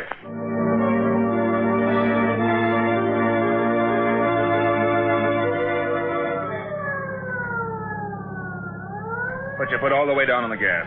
Oh, what's all the excitement, Jeff? It's just another murder case or something. We get 'em wholesale. Maybe you're right, Porky. You're too jumpy lately, Jeff. What's the matter with you? Oh, nothing. Just on edge. You ought to get married. Then you'd have so many other troubles you wouldn't have time to think of yourself. You know, everybody should get married. At least once. Especially you, Porky. Oh, I'd get married tomorrow if I knew a girl who'd love me for myself alone. Keep your eyes on the road, Miss Advice to the Lovelorn. All right. I forgive you for the crack. Now, look, Jeff. You and me is a great detective. Only you can solve everything but the mysteries of the heart. So what does nature do? Nature endows me with the wisdom which you ain't got in that department. Ain't nature wonderful? Sending me to straighten out your amours. Now, first of all, you gotta learn to treat love light. This is Maple Street, Porky. Oh, okay. I'll take up the lessons in love where I left off later. Pull up, Miss Lovelorn. Here we are. Let's go. All right, Jeff. It's a pretty old house. Ain't exactly a haunted place, but a ghost could feel at home here. No, Miss Silly, this house is fairly modern. What are you muttering about? I'm counting the stairs. Didn't you teach me to observe everything? 7, 8. Now remember, keep your eyes open and your mouth shut. You know how reliable I am, Jeff. Yeah, I do. Yes? We're from police headquarters. One moment, please. You can't come in like that. It's all right, Williamson. Yes, Miss Lois. Come in, please. Thank you, miss. My name is Jeff Hanson. This is poor Ed Lamb, better known as Porky. I'm Lois Putnam. How you doing, Miss Putnam? Did you say you were from police headquarters? Yes? That's odd. How did you find out so soon? We had a telephone call. From whom? There was a woman. I believe she said her name was Putnam. What? Oh, no. When did you get this call? Only a few minutes ago. The woman screamed that she was being murdered. She cried out for help. Oh, no. What in heaven's name are you talking about? My aunt is dead. Dead? Yes. She died 2 hours ago. Her name was Mrs. Putnam? Yes, Martha Putnam. You say your aunt died 2 hours ago? Yes. But we received a phone call for help only 20 minutes ago. But that's impossible. Are you sure the call came from here? It was traced to your number. Besides, I believe the woman said her name was Mrs. Putnam. Isn't that right, Porky? It sounded like it. This is some idiot's idea of humor. The poor woman has been dead more than 2 hours. Lois, you should rest. You haven't closed your eyes. I will, Doctor. These men are from police headquarters. Oh? This is Dr. Holloway. Doctor? Detective Hanson, did you say? Jeff Hanson. This is Ed Lamb. Hi, Doc. Were the police informed of your aunt's death, Lois? They traced a strange phone call back to this house, Doctor. Somebody screamed for help. From this house? Yes. Then why didn't we hear it? Perhaps we made a mistake. However, we're forced to sort of look around. Please forgive us, Miss Putnam. Do whatever you like. Thank you. Well, perhaps you'd better lie down, Lois. I'll be all right. Porgy, I want you to make a thorough search of the house and don't let anything go unnoticed. You betcha. Oh, Doctor. Yes. Be back in a moment, Lois. What is it? If you don't mind, Doctor, I'd... Do you wish to ask me questions? Please. But all right. I'm starting to realize that this set, and I've loved all of Pantasy's sets, this one does not hold together build-wise the way it should. It's not 100% solid. I hope once it's all put together that nothing comes apart, but the big section I just put on now is just being held by 2 studs on this gigantic area. And if you were to just knock it down, it would pull all of this off on the corner. So that's the first time I came across that issue with one of their sets. But anyways, okay. What's going on, Miss Putnam? What caused Mrs. Putnam's death? The causes of her death were quite natural. A blood clot lodged itself in the veins of her heart. You may have heard it called coronary thrombosis. How many members are there in the family? Well, there's Lois and Mrs. Putnam's brother. He's very ill, and his sight is failing. Is there anyone else? Yes, there's Joel Adams, the gardener. He lives in the back of the garden. He and the butler have been with Mrs. Putnam for years. Would you mind, Doctor, if I looked at Mrs. Putnam? If you wish, just follow me.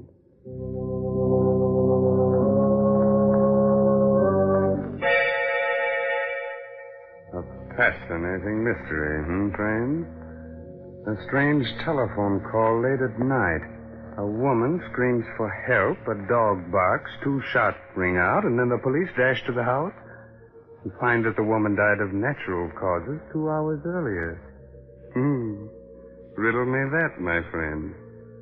Oh, have no fear, for the day of ghost-like voices from the dead and the day of superstition is past. Or is it?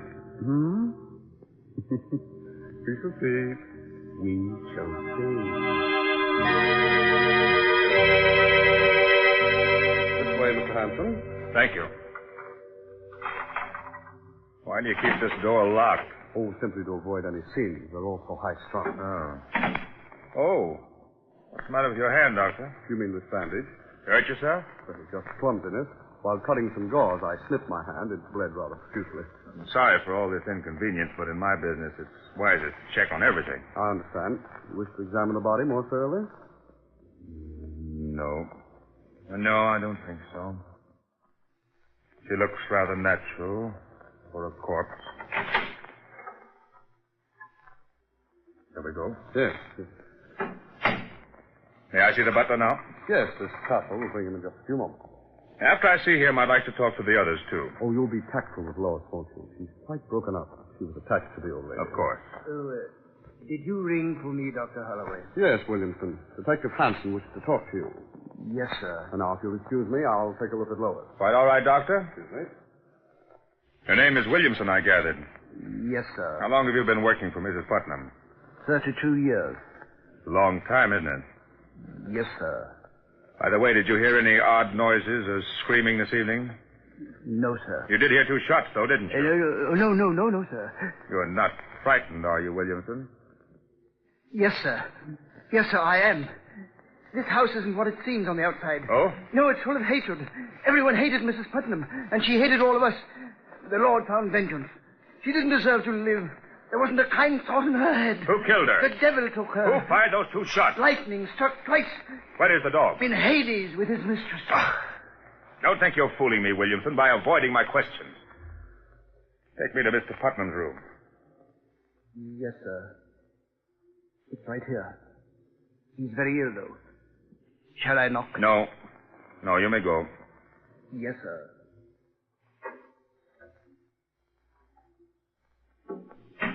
Who is it? I'm sorry to intrude. Are you Mr. Putnam? Who are you? Detective Hanson, police headquarters. Oh, the police, eh? What are you doing in my house? I thought the house belonged to your sister. It belongs to me now. What business is it of yours? Who else would she leave everything to? Mr. Putnam, did anything unusual happen to your sister earlier this evening? I mean, has she been ill? Cat was never ill in her life. Would there be any reason for anyone murdering her? Murder? I don't know. Maybe. She's hurt each and every one of us.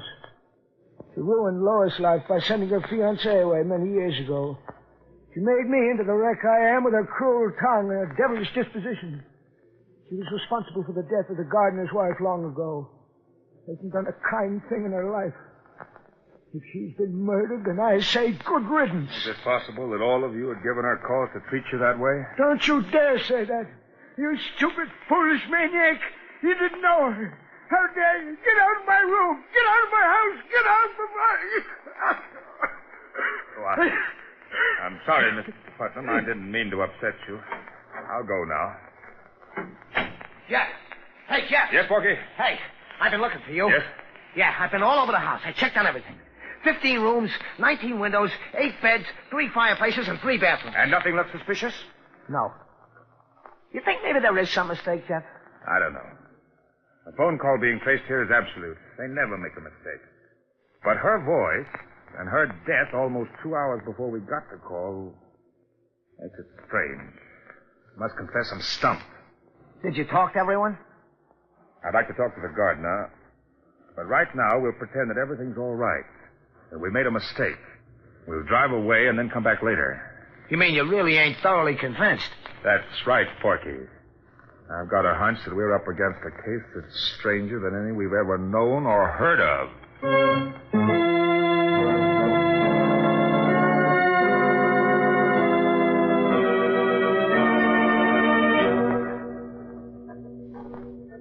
Get in the car, Porky, and don't look back. Right, Jeff. I don't want them to think that we're even slightly suspicious. They may be watching us from the window. Throw on your lights and get the car started. Yep. Porky. What, Jeff? Don't move. Just look over there. Where? Right straight in the beam of the light. Well, I don't... Oh, you mean?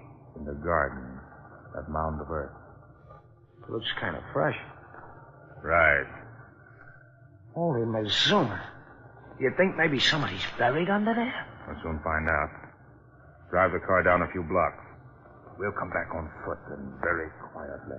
Jumping catfish, Jeff.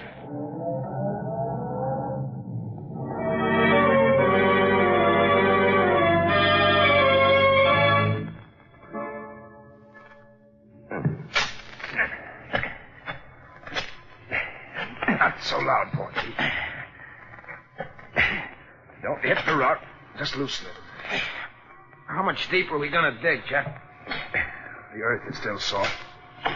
We haven't reached what we're after. What are we after? We'll know soon enough. You think the old lady might be buried here and the body in the house of somebody else? I don't know. Hey, Jeff. Huh? Jeff, I hit something firm with my shovel. Feels like a body. All right. Don't use the shovel anymore. We'll dig with our heads. Porky, you're right. It is a body. Yeah, it feels like it's wrapped up in a rug of some kind. All right. Get a grip on it. We'll pull it up. Okay. Let's go. It's the dog. The dog we heard barking on the phone. Then there were shots, and that woman's voice did come from this house. They killed the dog and the woman, too.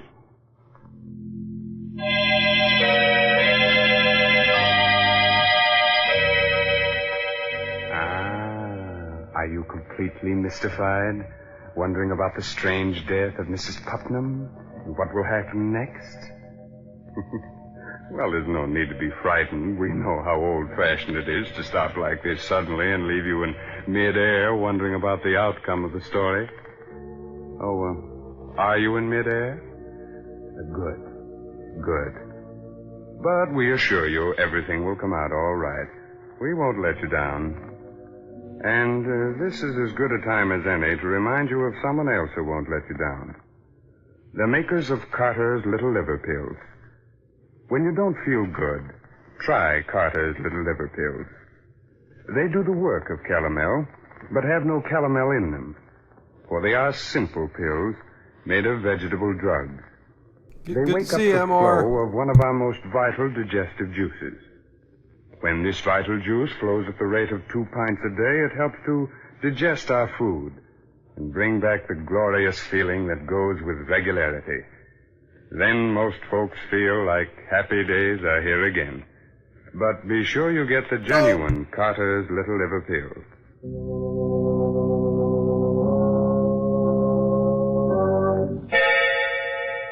Now let's solve tonight's inner sanctum mystery. Where were we? Oh, yes. Jeff and Porky had just unearthed the body of a dog. The dog we heard barking on the phone. Then there were shots, and that woman's voice did come from this house. They killed the dog and the woman, too. Oh, I just swallowed a lump that had nails on it, Jeff. Hey, Porky, down. Hey, what What's the idea throwing me right in the... Someone came to the window. I just swallowed a lump that had nails in it. I mean, that's very descriptive. I've never heard that one before. Wow. Yeah, but you didn't have to throw me right into the grave. Sorry. Here, I'll help you out. They've left the window. Now, look, you stay here, Porky. I'm going in to talk to the gardener. You watch the house. I'll be right back. Hey, you ain't gonna leave me here with this dead dog, are you? Shh, quiet.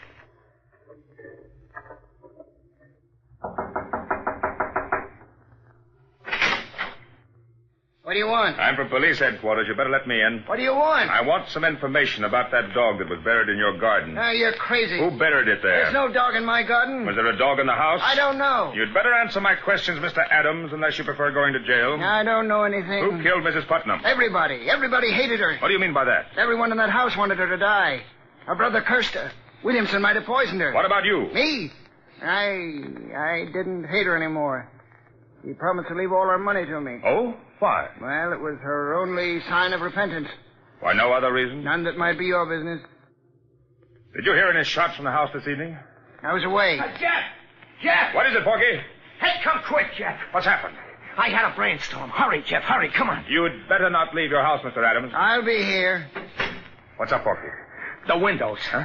While I'm out here watching the house, I casually count everything. The stairs again. I count the colored bricks and the large bricks, and then I count the windows. Count them, Jeff. What are you driving at? Count them. Come on, walk around the house. Huh? Count them.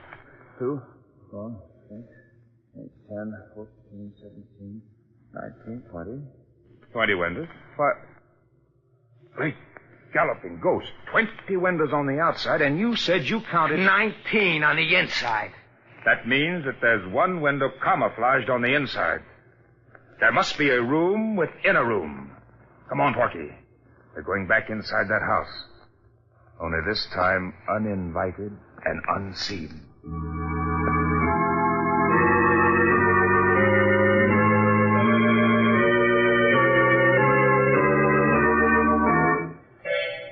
You think maybe the room is up around here, Jeff? Just keep trying, Porky. Run your fingers over every inch of wall and furniture. Yeah. You got something? Heart failure. I get a splinter in my finger. Why did I ever... Shh, quiet, Porky. I think I've got it. No kidding? Sit over here. Have your gun ready? There's a little knob here in back of the bookcase. I think it will swing the bookcase open and lead us into another room. Here goes. Look out, Porky. You've come to kill me, but I'll kill you first. I'll kill you if you come near me. We haven't come to kill anyone. Who are you? I'm Mrs. Putnam. What? Mrs. Put... Jeff, there's the ghost we needed to top off everything. Light a match, Porky. Oh, there's a candle over there, Jeff. All right, light it and bring it over here. Okay. How do we know that you're telling the truth, that you are Mrs. Putnam? Heaven knows I am. But I wish I was someone else. I've gone through so much. If you are Mrs. Putnam, then who is the dead woman downstairs? The dead woman? Yes. She's my cook. She took suddenly ill and died earlier this evening. Your cook? I can prove to you that I'm Mrs. Putnam. How? My signature. I signed a new will tonight. They forced me to will everything to them. Oh, you must believe me. We'll check on that. Was there any shooting in the house this evening? Yes. They shot my dog while the poor creature was trying to protect me. I called the police to help me. I thought they meant to kill me, but instead they brought me up here to face the living dead. We're the police. If you are Mrs. Putnam, then we're here to help you. Thank heaven you don't know how they tortured me to make me write a new will. You say the new will leaves everything to them? Yes. In that event, it will be a simple matter to trap them and for you to prove yourself. Have you got the old will? No, they destroyed it. Well, it doesn't matter. You'll tell me the contents of the old will. They'll give themselves away when they hear it read. And now, Mrs. Putnam, about those who tortured you. Who are they?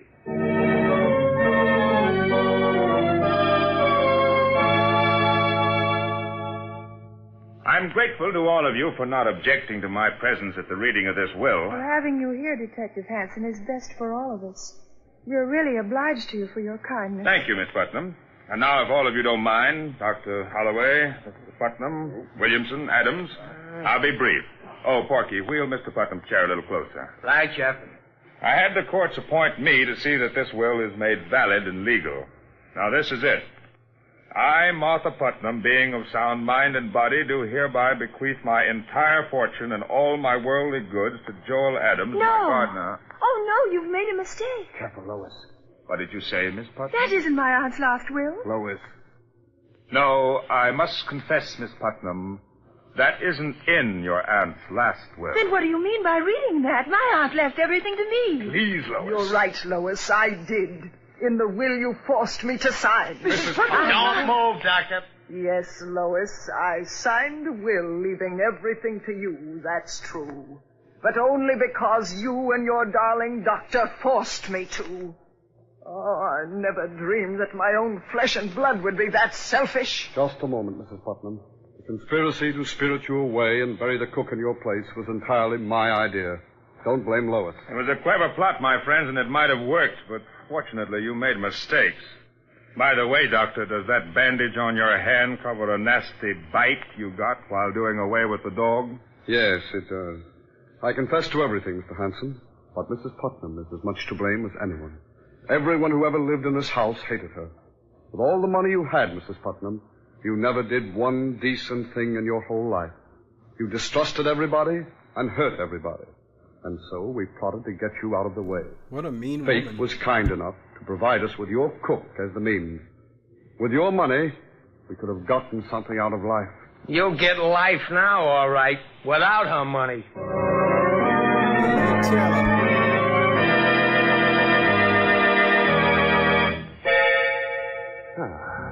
You can relax now, friend.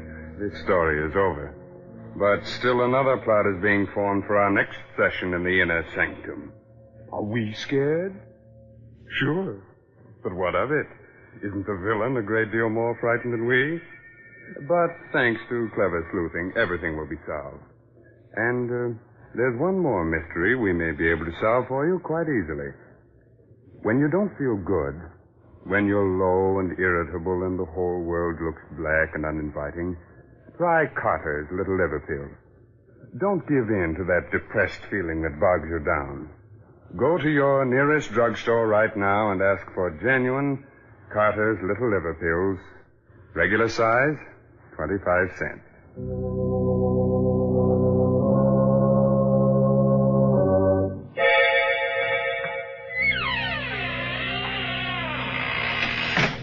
There now. We've closed the door to the inner sanctum for another week. Time to go. But spread the news to all arch criminals that we shall ride again in their pursuit next week. This is no laughing matter for them, my friend, so take your tongue out of your cheek. That's better. Remember, we'll expect you next week at this same time in the mysterious circle of the inner sanctum. Oh, by the way, you like good mystery stories, so be sure to read this month's Inner Sanctum mystery, The Case of the Solid Key, by Anthony Boucher. Good night.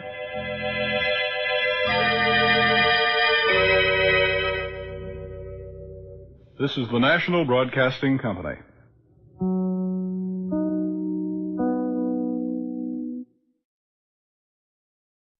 Okie dokie, there you go. Hopefully you enjoyed that there, Raj. I drop stuff. It's so funny when I drop stuff under the table, like a little kid. Anyways, we might as well keep doing this with another inner sanctum. I'm just hoping that some of these are the fixed ones that I've done, and they sound good. How about Terror by Night, Inner Sanctum? Let's see. Let me see if this is... And this, it's starting... See, once you get through the innards of this, it starts coming together, and you wouldn't believe how, like, good it starts to look. I mean, the inside all alone is... I mean, that looks pretty darn good. I mean, the floor, all the, stove and everything else, but now the front of this, you got the steering column, you've got a cash register, and I'm starting to put other stuff in there. This thing is really showing what a food truck is made of. It's a real cool display piece for sure. But yeah, anyways, let's see. Let's do Terror by Night. If this doesn't sound good, I'm going to stop it and do something else. Thank you, Dino. No problem, Raj. 3 chimes means good times. Looking great, Dino. Yeah, going down under the table. Okay, here we go. Terror by Night. Fingers. I think this is a good. Yeah, this is good. Okay, let's listen to Terror by Night. Inner Sanctum. Lipton Tea and Lipton Soup present Inner Sanctum Mysteries.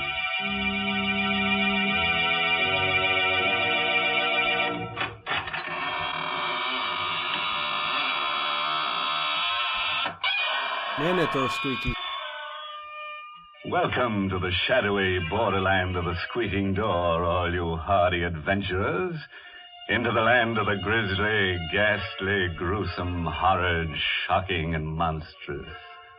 I mean, Inner Sanctum.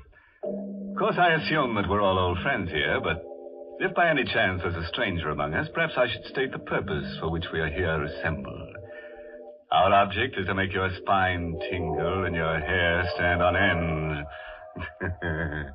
That's right. When we're through, you'll discover that a fiend in need is a fiend indeed. Heavens, you stop talking so scary, or folks will tune us off their radios. Oh, Mary, I'm just trying to scare them into the chill, so they'll have to drink Lipton tea. Well, that isn't necessary at all. For a great many years, people have been enjoying Lipton tea without any persuasion from you. You tell her. That famous Lipton Him. flavor has won the praise of tea experts all over the world. And you know, folks, these experts describe the Lipton flavor by saying that it's brisk. B-R-I-S-K. Now, brisk means that Lipton Thank God tea she spells always it. tastes fresh and Just so I know. full-bodied. Yes, tangy and vigorous. Never flat or wishy-washy. That's why I always say you don't know how good tea can be till you know how good Lipton's is.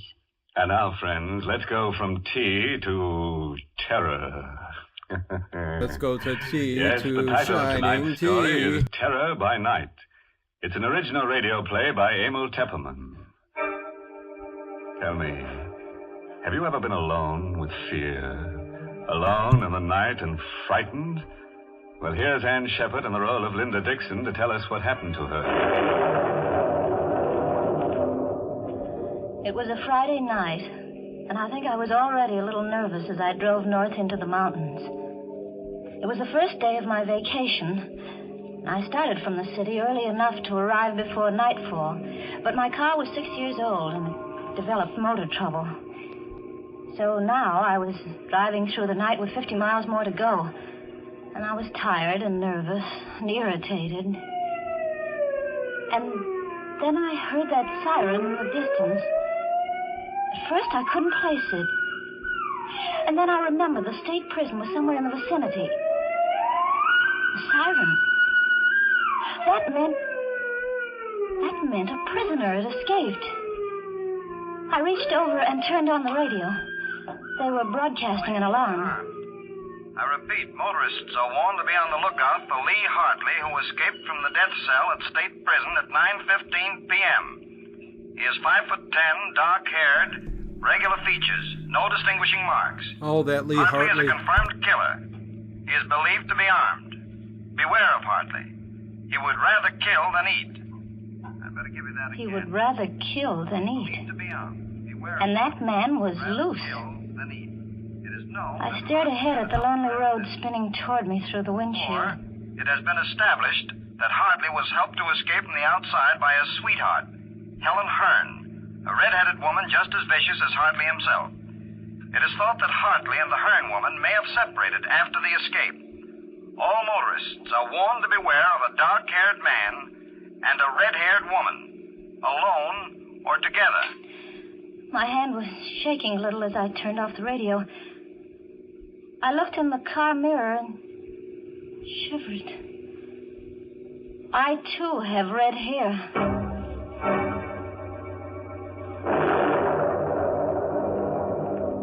There was a storm coming up, and I was driving into it.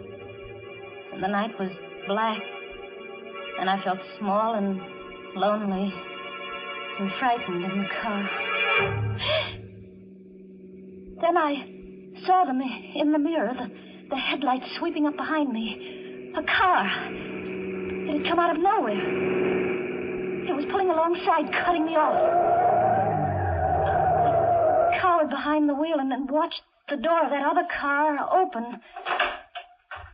A man stepped out. Oh, I breathed a sigh of relief. It was a state trooper. You driving all alone, miss? Oh, yes, officer. Sorry if I scared you. We're stopping all cars. Where are you heading for, miss? Oh, I'm going up to Seven Lakes Hotel. That's near Carstairs. You see, I started out late from the city, and I'm having motor trouble. Yeah, sure. Can I see your driver's license, please? Yes, my driver's license, of course. Here, I've got it somewhere in my purse. Yeah, pass on the word at your local grocery store. That is Dino prisoner Brickhaven. Hartley. How'd you know about him? Oh, well, I heard the prison siren.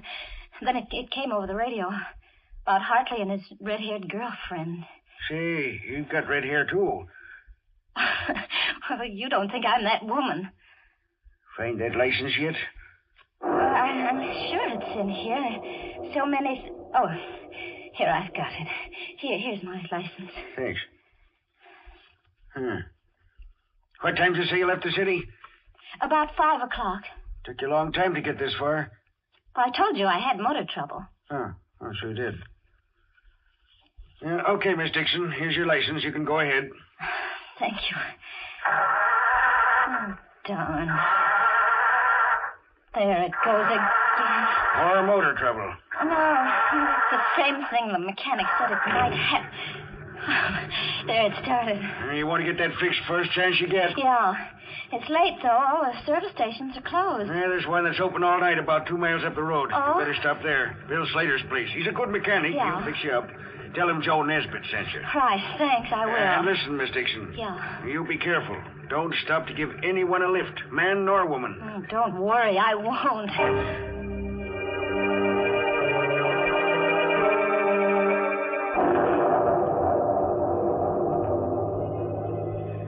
The night closed in on me again, but I didn't feel quite so nervous, knowing that the trooper was somewhere behind me on the road, and Bill Slater's service station ahead. In a few minutes, I saw the lights on the service station. I swung into the open space in front of the pumps, and I stopped. There was a rumbling of thunder in the west. The storm was moving up fast. There was another car, a coupe, parked at the pump. But there wasn't anybody in it. And I didn't see any attendant around either. I pressed the horn button. No one answered. No one came out of the office. Still no response. Road rage. Everything seemed so quiet and suddenly ominous. I found myself shivering. I had a curious feeling that someone was watching me. I've got to get away from here fast. It started won't work again. It won't start. It won't start.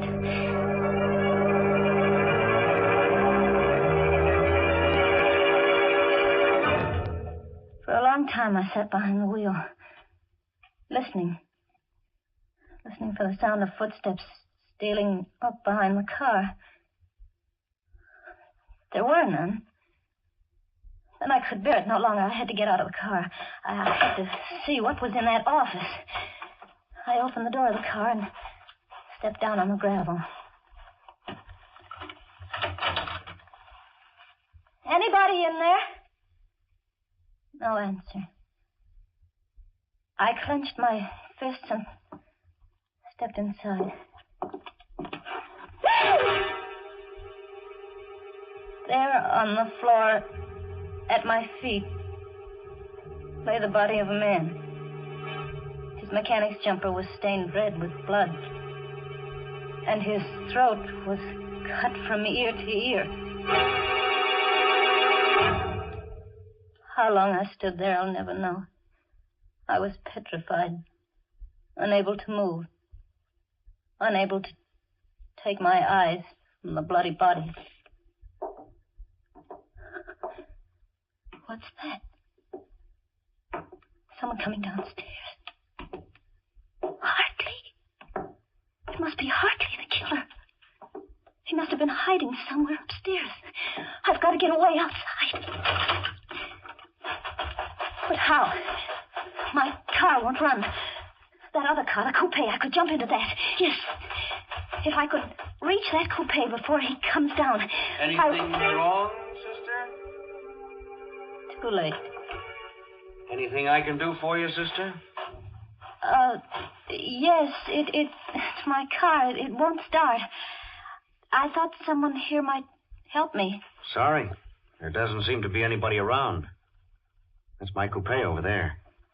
I stopped for gas and no one came out, so I went in and looked around.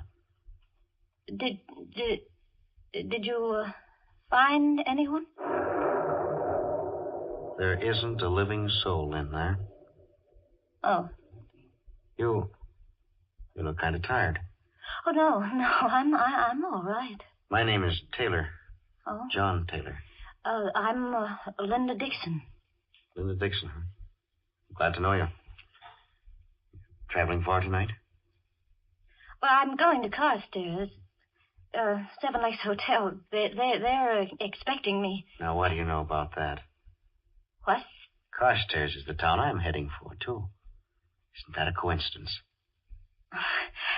Yes, I'm sure it is. Your car won't run, huh? Tell you what, we'll put your baggage in my car and I'll give you a lift to Carstairs. You can send for your car in the morning. Oh, no. I'll have your bag switched in a jiffy. Please, no, I would rather not. We are all switched. Now, come on. Get in here. He took my arm and helped me into the coupe. His hand was strong. His grip was hard. It hurt me. There you are. Snug as a bug in a rug.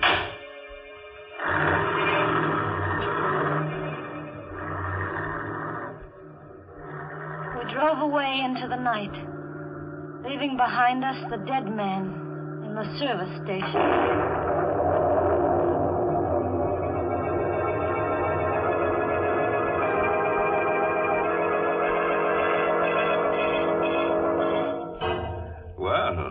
From where we sit, it looks as if pretty Linda Dixon has gotten herself into an awful jam. And believe me, she's shaking like jelly. My goodness, that poor girl. And just think, this is supposed to be her vacation. Why, Mary, she's in the country now, isn't she? In fact, it looks to me like she's going back to the soil. Horizontally. Oh, dear. Why do you always look on the dark side of things? Seems to me you're always pessimistic. Of course, lots of folks feel that way at times, like when they've been working too hard and they're tired. But you know, I think there's nothing better for that let-down feeling than a good hot cup of Lipton's, the tea with the brisk flavor. That brisk flavor really perks you up. You see, that word brisk, B-R-I-S-K, is just another way of saying that Lipton tea tastes full-bodied and vigorous.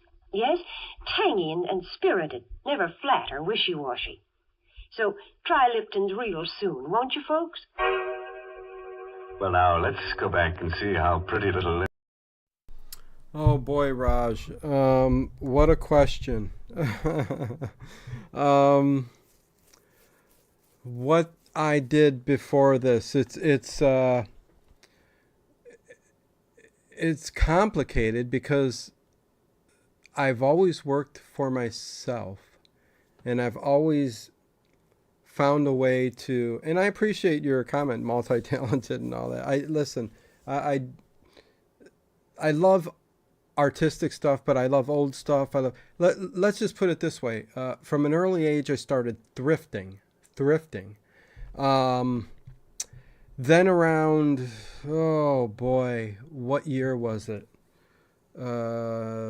2000, the eBay boom started, and prior to that, I had already made connections with people who sold old books, old artwork, just antique stuff like that. And I ended up going to, during that period of time, like the late 90s into the 2000s, I started to know what I was looking. I know what I'm looking for when it comes to authors, just thrifting and antiquing and stuff like that. And I would go in the Cleveland area, especially. There were so many garage sales, but there were these Goodwill stores and such type stores. And for many years, I would resell items. And honestly, I became a collector of... at one point, I could have opened up a gigantic store of my own of old antiques, but I resold them. At one point, I had over 2,000 original lithographs, which lithographs are a certain type of pressing of artwork. Some are even hand colored in and painted, which is very interesting. But at one point, I had over 2,000 prints. I found books that that I would pay 50 cents for, and I'd go back and resell them for like $700. So, I've always been able to do that type of things. And there was a point even when I started selling some of these lithographs to Paramount Studios. So I'll just point out one movie and one TV show in particular that I sold to the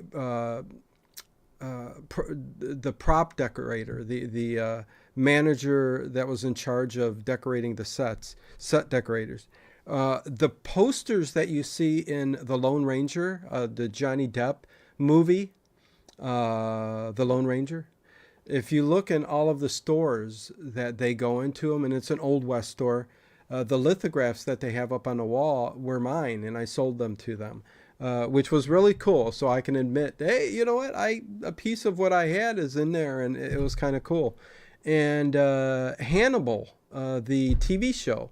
If you go into Hannibal's psychiatrist's office that he would sit in, the prints that are of the medical instruments that are up on the wall in the back are technically mine. I sold them to the set decorator at the time.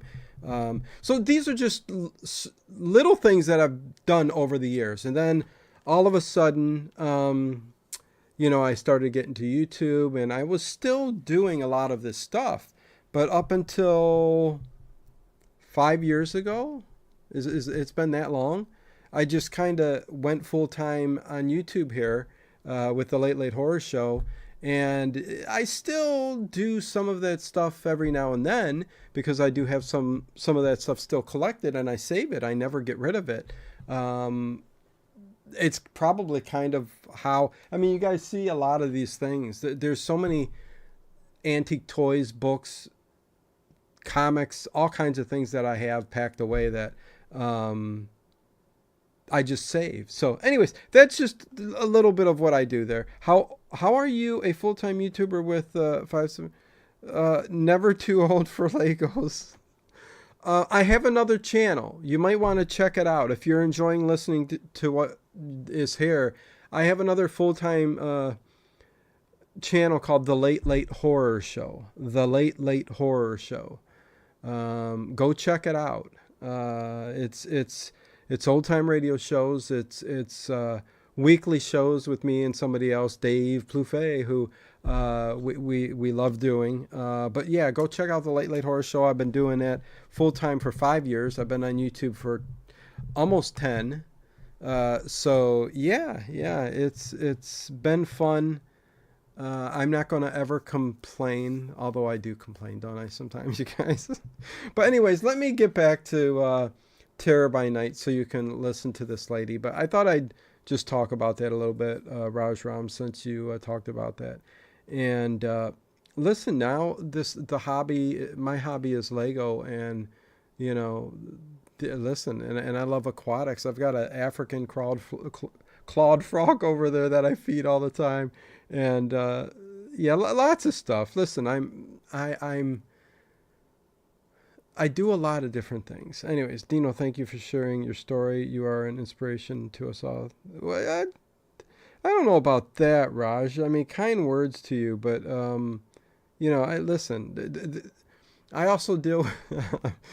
Is this the Dino hour? I mean, listen. I've got anxieties. I think that's what made me work for myself my entire life. Is the fact that I've got anxiety. I've got issues that I deal with. At times I deal with depression and stuff like that too. So there's a lot that I've dealt with my entire life, which I won't get into. We're doing Legos and stuff here, and but yeah, no, I've been through. I'm not a. If you say inspiration, I mean, thank you, but by no means am I that. I'm very flawed in many ways, and there's nothing I could do about that. We're all kind of flawed in one way or another. Some with many more flaws, and some with less flaws. Nobody's perfect. Some will say they're perfect, but nobody's perfect. But there you go. That's kind of me, kind of there. So, anyways, thank you, Harry Scott. Really appreciate that. You are such a cool, friendly, humble person. Never change, my friend. Well, thank you very much, Raj. Who I am on these streams is who I am. Again, like I said, sometimes flawed, sometimes funny, sometimes serious. Yeah, and not to even mention, I haven't even gotten into the whole paranormal side of things. I did that for many years and still do. But at one point, I did that for a long time. So Paranormal Into the Night's been around for 10 years. The first 3 or 4 I did quite a bit. I'm really confused about what Raj is saying. You're such a cool... Never too old for Legos. Listen, even saying that, not the best thing to say. Things you say show what kind of person you are, and I always keep it real. And Raj Ram is a very cool person, very... you could tell he's got a good heart, and he's just letting me know that he appreciates and likes what I do. So, again, I work really hard, and if you were part of the Late Late Horror Show, Never Too Old for Lego, we got a huge family of people over there, and we have all grown to be a family, the Late Late Horror Show family, and we are all connected in one way or the other, and have gotten to know each other very, very well because of that channel. So that's what he's saying. So, without taking things the wrong way, you should watch what you say before you even, post certain things. So anyways, I'm getting back to Inner Sanctum. Again, if you want to belong to a cool group of people and a family of people on the internet or YouTube, Never Too Old for Lego, then go check out the Late Late Horror Show. They are the coolest people ever. And on with the show. Dixon is making out, all alone in the car with a strange man. But after all, she shouldn't be too scared of him. He's just a felon who needs a friend.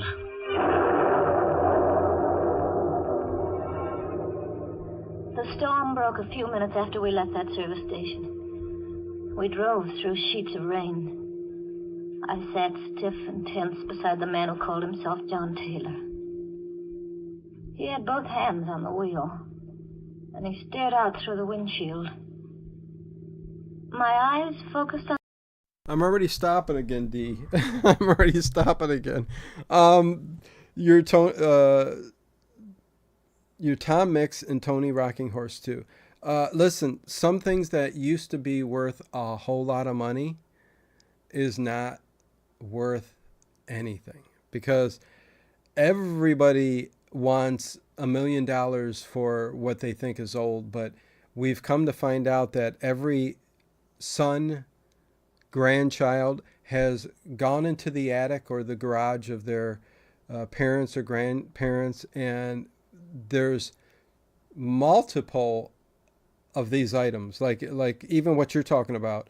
There are rare things out there. Don't get me wrong, but they are few and far between. And I would tell you, take it to an antique store, but they're going to lowball you and not give you anything that it's worth either. And honestly, it probably isn't worth that much at this given time. So I would say just hold on to it. And yeah, just hold on to it. I mean, you never know in the future, and unless you want to pass it down to your kids or whatever. But yeah, I would say that's how things are right now. Anyways. Something on his right hand. There was a stain, a small stain. But it was wet. And red. I couldn't take my eyes off it. What are you looking at? What? Oh, nothing. Nothing at all. Think I'll turn on the radio. Did you know there's been a jailbreak? Hartley is 5'10", very dark hair. Don't be fooled by his pleasant manner. He is a killer by instinct. Take no chances with this man. He is absolutely... I looked at the man beside me. Helen Hearn is a clever and dangerous woman. 5'3", red hair, very pretty. I caught Taylor looking at me out of the corner of his eye.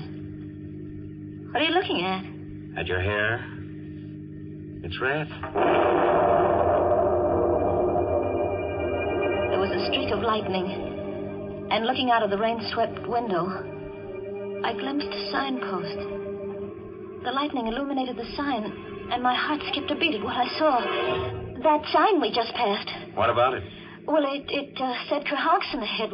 We're going the wrong way. We should be on the Carstairs Road, not on the Cohogson Road. That's funny. Must have taken the wrong turn. Well, aren't you going to turn back? Sure. Whatever you say. We'll turn right around and go back. Uh-oh. We're in the ditch. In the ditch? It's no good. She won't budge. Well, it looks like we're stuck here for the night.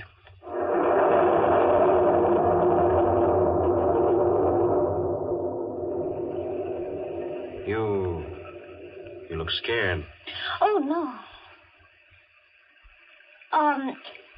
I think I'd better get out and walk. Perhaps there's a house nearby. Walk in this weather?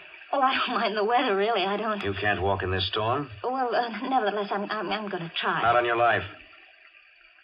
What do you mean? We're staying right here till I get the car out of the ditch. You get pneumonia walking in this storm. But I'm Let's see. Where's that flashlight? Ah, here we are. Got some tools in the trunk compartment. You stay put. Stay right where you are. I heard him open the trunk in the back. I listened for further sounds, but there was nothing. I didn't hear him moving here. I didn't hear any tools. I had to find out what he was doing.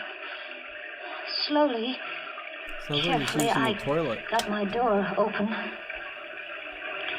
I stepped out into the rain and sneaked back toward the rear. I saw him there, not moving, in front of the open trunk compartment, bending over with a flashlight in his hand. The ray of light was focused on something curled up inside. It wasn't baggage or tools. It was a woman's body. Just then he saw me. He snapped the flashlight off, but not before I caught a glimpse of red hair. Then I must have fainted.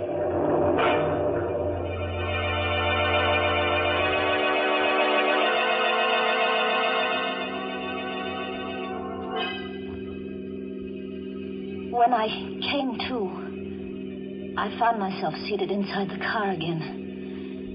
My face and hair were wet. My clothes were dripping.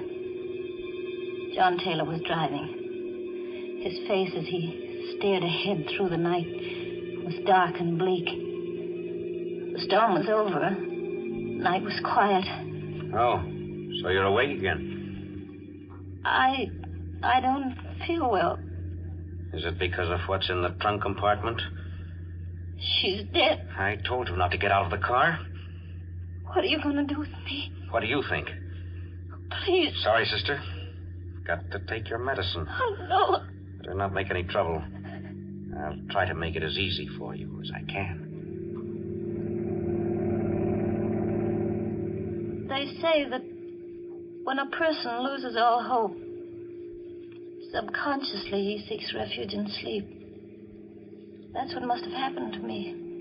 I must have dozed, or perhaps I fainted, I don't know. But I awoke with a start at the sound of brakes. I sat up straight and saw that we stopped in front of a small fieldstone house. Why are we stopping here? I'm out of gas. Oh. Come on. We're going in. Sign on the door said Roger Bryce, M.D. A doctor's house. I began to feel a spark of hope. There might be a chance. I'll do the talking. Is that clear? Yes. Where's the bell? Oh. Must be awake. There's a light in the parlor. How do you do? Good evening. Dr. Bryce? Yes. Can I help you? I'm terribly sorry to disturb you, Doctor, but my sister and I were heading for Carstairs, and we seem to have gotten lost. And we're out of gas. His sister. He was passing us off as brother and sister. Now I knew why he hadn't cut my throat as he had that service station man's. He was carrying me for protection. I was his passport through the police cordon. His sister. I'm afraid I can't be of much help to you. I'm 7 miles from the nearest town, and I haven't any spare gasoline. Come in, won't you? Why, yes, thank you. We will. I wonder if I could offer you my hospitality for the night. Oh, that would be imposing. Not at all. I have 2 rooms that aren't being used. Oh, really? Oh, come. I insist. I'd hoped for a chance to talk to Dr. Bryce alone. Just a word to warn him.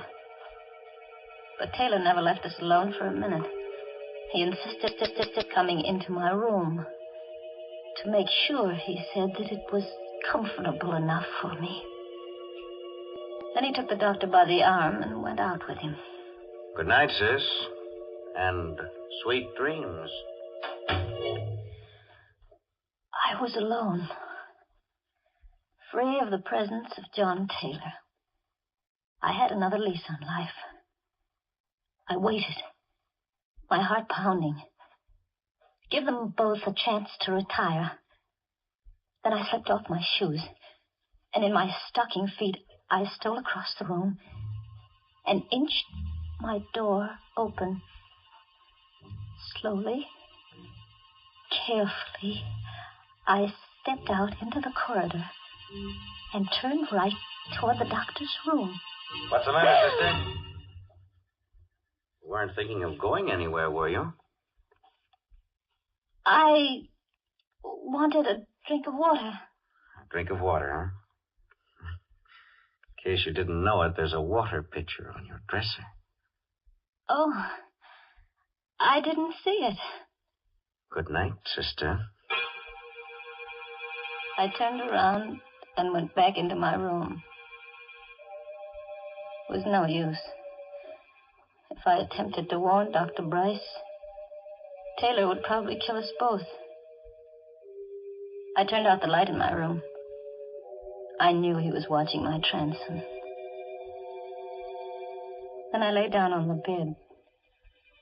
How long I lay there, I don't know. Perhaps I slept, perhaps not. But I heard that slight creak as my door began to inch open. The blood chilled in my veins.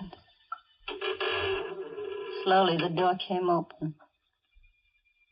I lay fascinated, unable to move. Vaguely, I saw the outline of the hand and the knife it held I wanted to scream, but I couldn't. Slowly, he came toward the bed. Now he stands over me. He raises the knife. I screamed! I rolled over on the bed just as the knife slashed down. I rolled off the bed and cowered in a corner. That horrible figure came around the bed after me with a knife, afraid. Help! Dr. Price, help me! All I cowered there in the corner. They fought all over the room in the dark. I had no strength to move, to think, not even to hope. All the life seemed to have gone dead in my veins. And then it was over. But who had won? In the dark, I strained my eyes to see. There was a vague shape on the floor, and another weaving around the room. Who? Which one was it? Dr. Bryce, is that you? No, Linda. It isn't Dr. Bryce. It's I, John Taylor. John Taylor. Standing there at the light switch. And on the floor lay Dr. Bryce unconscious, with a long gash in his head. I had to hit him with a water pitcher. My eyes turned to Dr. Bryce. I saw the knife still gripped in his right hand. That's Hartley, Linda. Lee Hartley, the killer. It was he who came in here with a knife? Right. I was down the cellar just now. The real Dr. Bryce is down there, dead. And this fellow posed as Bryce when we came to the house. Then you're not Hartley. No, isn't that rich? All the time you thought I was Lee Hartley, and I thought you were Helen Hearn. On account of your red hair. But the body, the red-haired woman. Oh, that's Helen Hearn. This fellow must have killed her back at the service station and stuffed her body in my trunk compartment while I was inside. That all happened last summer. In time, I think I'll manage to forget that night of horror. But it won't be soon. Sometimes in the night I dream that I see that awful figure with the knife poised above my throat. And I wake up screaming. But then John takes me in his arms and holds me tight and tells me that everything's all right. You see, I'm Mrs. John Taylor now.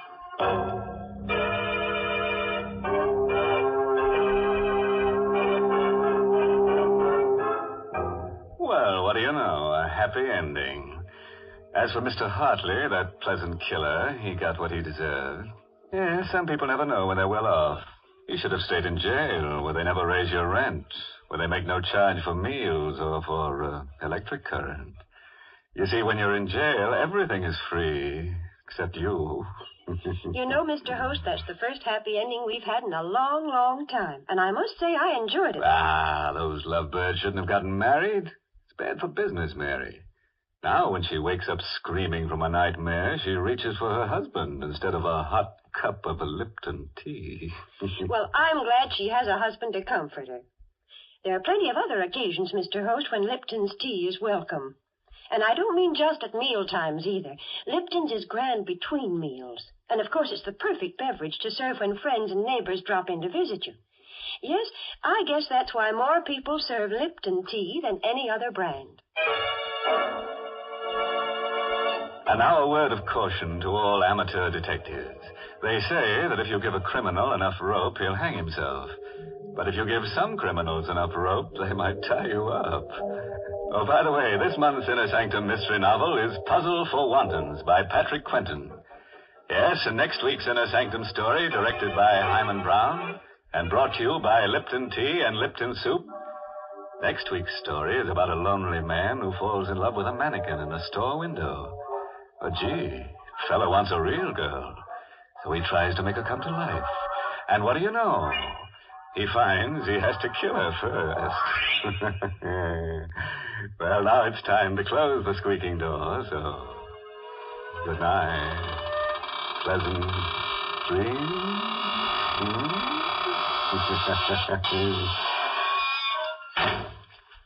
Folks, these busy days we all want to save time when we prepare meals, and yet we don't want to sacrifice that good homemade taste. Well, the answer to that is Lipton's Noodle Soup.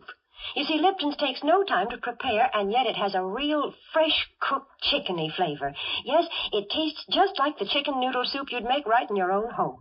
Lipton's is economical, too. It costs less and makes more than canned soups. So, folks, don't forget to serve Lipton's Noodle Soup. And don't forget to tune in next Tuesday night for another Inner Sanctum Mystery. This is CBS, the Columbia Broadcasting System.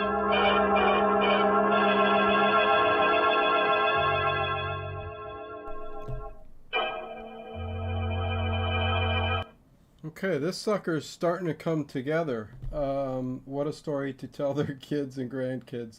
A lot happens to service. If I'm ever out in a stormy night in my car and it conks out two places I will not see, I was a service station, right? They said next week the episode is about a man falling in love with a mannequin.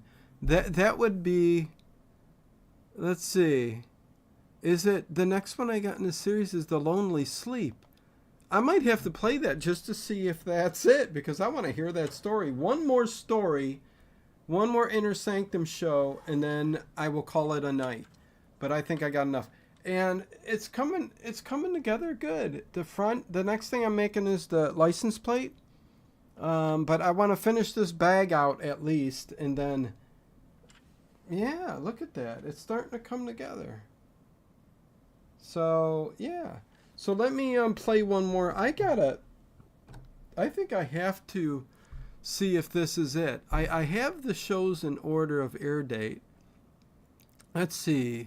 9:25. Terror by Night was, hold on, 9:25, 9:18. Okay, so this has got to be the episode. Oh, I hope I fixed this one. I hope this is good. Starring not Andrew McCartney. Yeah, no. Listen, I loved Mannequin from the 80s. That was a great movie. Good teen movie. But anyways, The Lonely Sleep, Inner Sanctum. This should be the Mannequin episode that they just talked about. I hope it sounds good and it's not all beat up audio-wise. Here we go. One more. I think we're good. I want to hear this episode before. Lipton Tea and Lipton Soup present that's loud. Inner Sanctum Mysteries. Turn down your radio. I gotta hear this.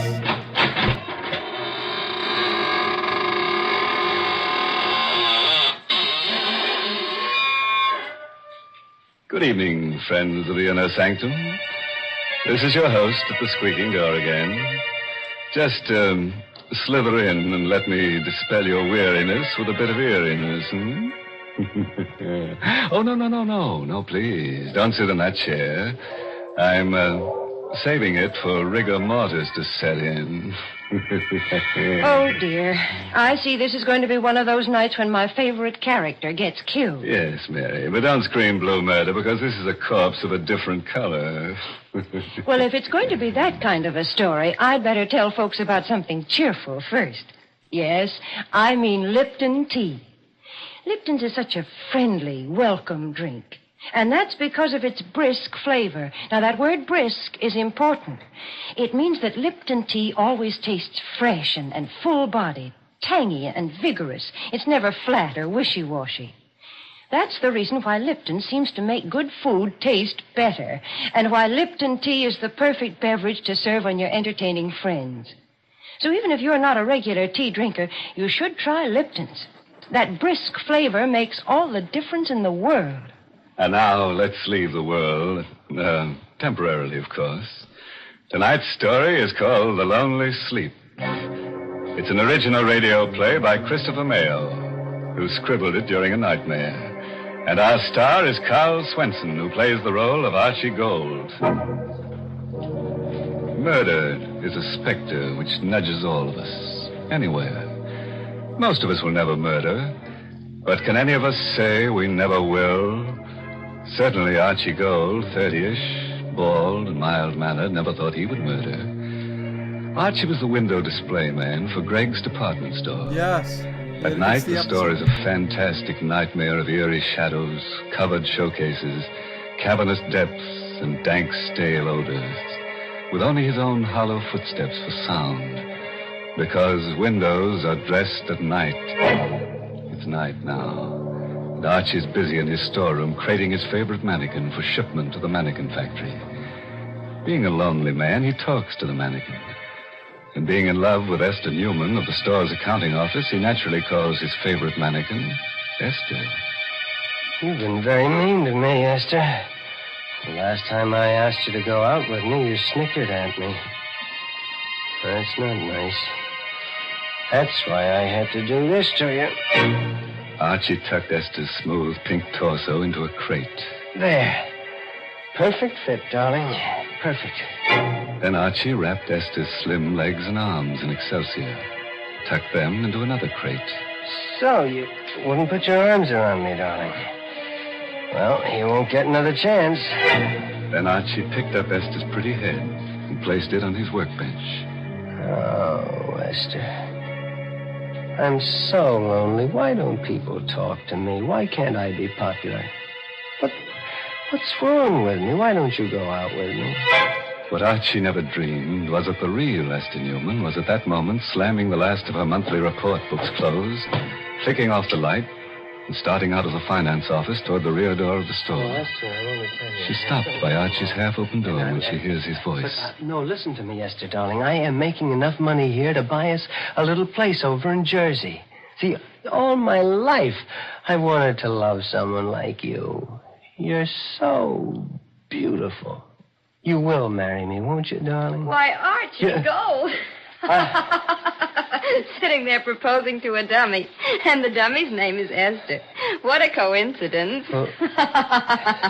Esther, you worked late? I didn't know. No. I mean, yes, I give the mannequins names. It's sort of a game. Yeah, game. That's it. Well, they don't talk back anyhow. No, they don't talk back. But they're sort of kind. They smile at me. And, see, I'm lonely. Mm-hmm. I work all night. And Esther, will you go out with me Sunday night? Mm-hmm. Please. Just dinner and the movies. Are you kidding? Why don't you ask your dummy friend? Hey, say what a swell idea. She won't eat much. You can maybe get her into the movies for half price, and when you kiss her goodnight, Archie, she won't slap your face. Why are you looking at me that way? You shouldn't laugh. You're crazy. You're trying to scare me. Yes, that's it. No, you're not. You are crazy. Don't come near her. Archie! You shouldn't laugh. Archie, don't. You shouldn't laugh. My turn to laugh. See? My turn.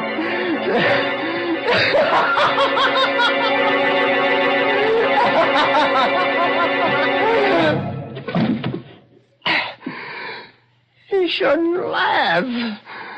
People shouldn't laugh when you're lonely. You see, the specter of murder had nudged Archie, and he's obeyed. This was no mannequin at his feet. This was a woman, warm, beautiful, and dead. Then, being scared and lonelier than ever, Archie talked to his mannequins again. This time to Frank, painted and rouged and handsome in Greg's bargain $29.50 tweed suit. You heard her laughing at me, Frank. I just couldn't stand her laughing at me again. See, look at her, Frank. You'd think she was asleep.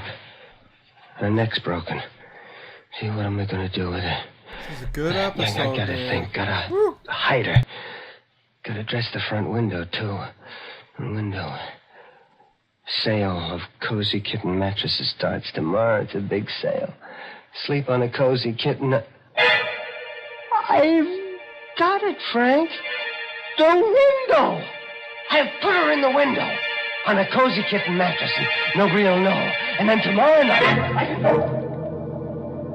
So Archie used some pancake makeup, bringing life to Esther's sallowing cheeks and purple lips. He placed her dead weight on a hard truck. He rolled her to the lighted window. An hour later, Esther's corpse, covered with gleaming white sheets and sleazy satin quilts, smiled in peaceful bliss at the empty street. Archie found his work well done. Nothing more to do now. Just wait. I'll go home. And wait. That's a good window. You look very pretty in bed, Esther. I've been watching you, young fella. Yeah. Saw you do the whole thing. What's the matter? I scare you? No, officer. I didn't know. Yeah, I've been in the doorway across the street watching you. A lot of work to making up one of them windows, ain't there? Yeah. You saw me do the whole window, you mean? Uh-huh. So I put the mattresses in, make the bed, put the signs in, and then fix the lights. Then you put the girl in the bed and fix her face up. Yeah, it's a nice job. Yeah. Say, you look bad, son. Yeah. Anything wrong? You sick? Huh? No. I'm just tired. All through for the night? Yeah, I'm all through. Good night, officer. Good night, young fella, and don't worry about your girlfriend. I'll keep an eye on her every night.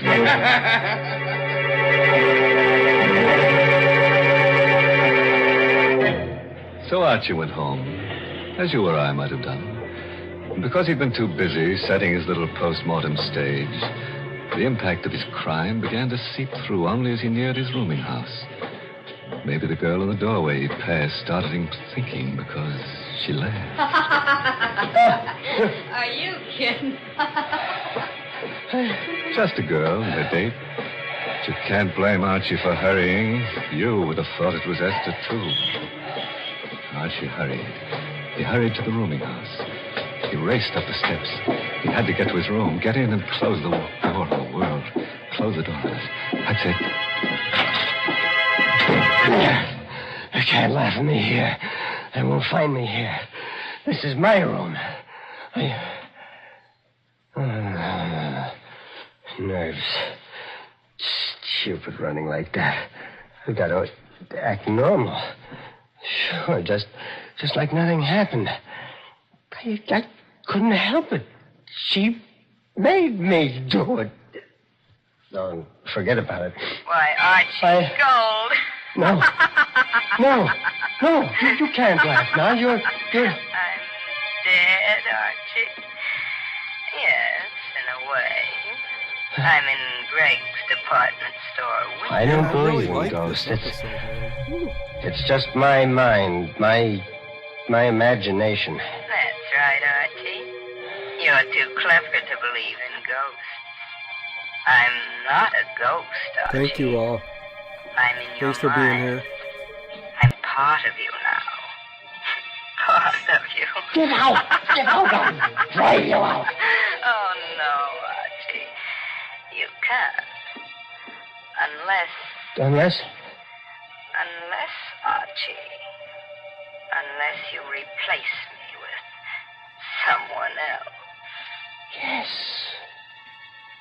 Yes. That might do it. Someone else. Another girl. See? That's how a murderer thinks. Oh, yes. You do the same thing. Archie never thought he would murder. Now he's ready to do it again. Get rid of his conscience to get rid of a voice. Archie lit a cigarette. He poured himself some milk, ignoring the laughter in his brain until he pushed the in. Look at your hands, Archie. Look at them. Oh, crooked and hard and clutching. Well... Like they were on my throat. Shut up!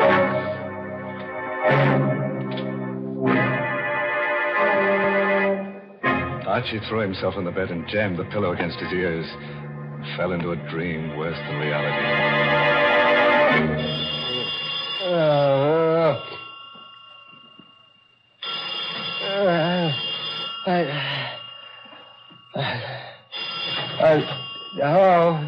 Huh? Archie Gold? Yeah, this is Archie Gold. This is Mr. Gregg, Archie. I know this is your time to sleep, but it's important that you get down here right away. Is anything wrong, Mr. Gregg? I can't tell you over the phone. Come down here. Goodbye. All right, Mr. Gregg. After he'd shaved and dressed, Archie felt a little better. After all, if they'd One discovered of the anything, amusement Mr. park Gregg wouldn't have rides. called. He'd have sent the police.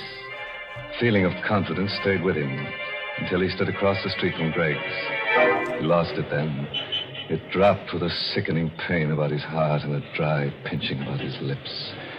People were standing 3 deep in front of his window display, and he caught sight of a policeman's cap following Mr. Gregg's bald head into the store.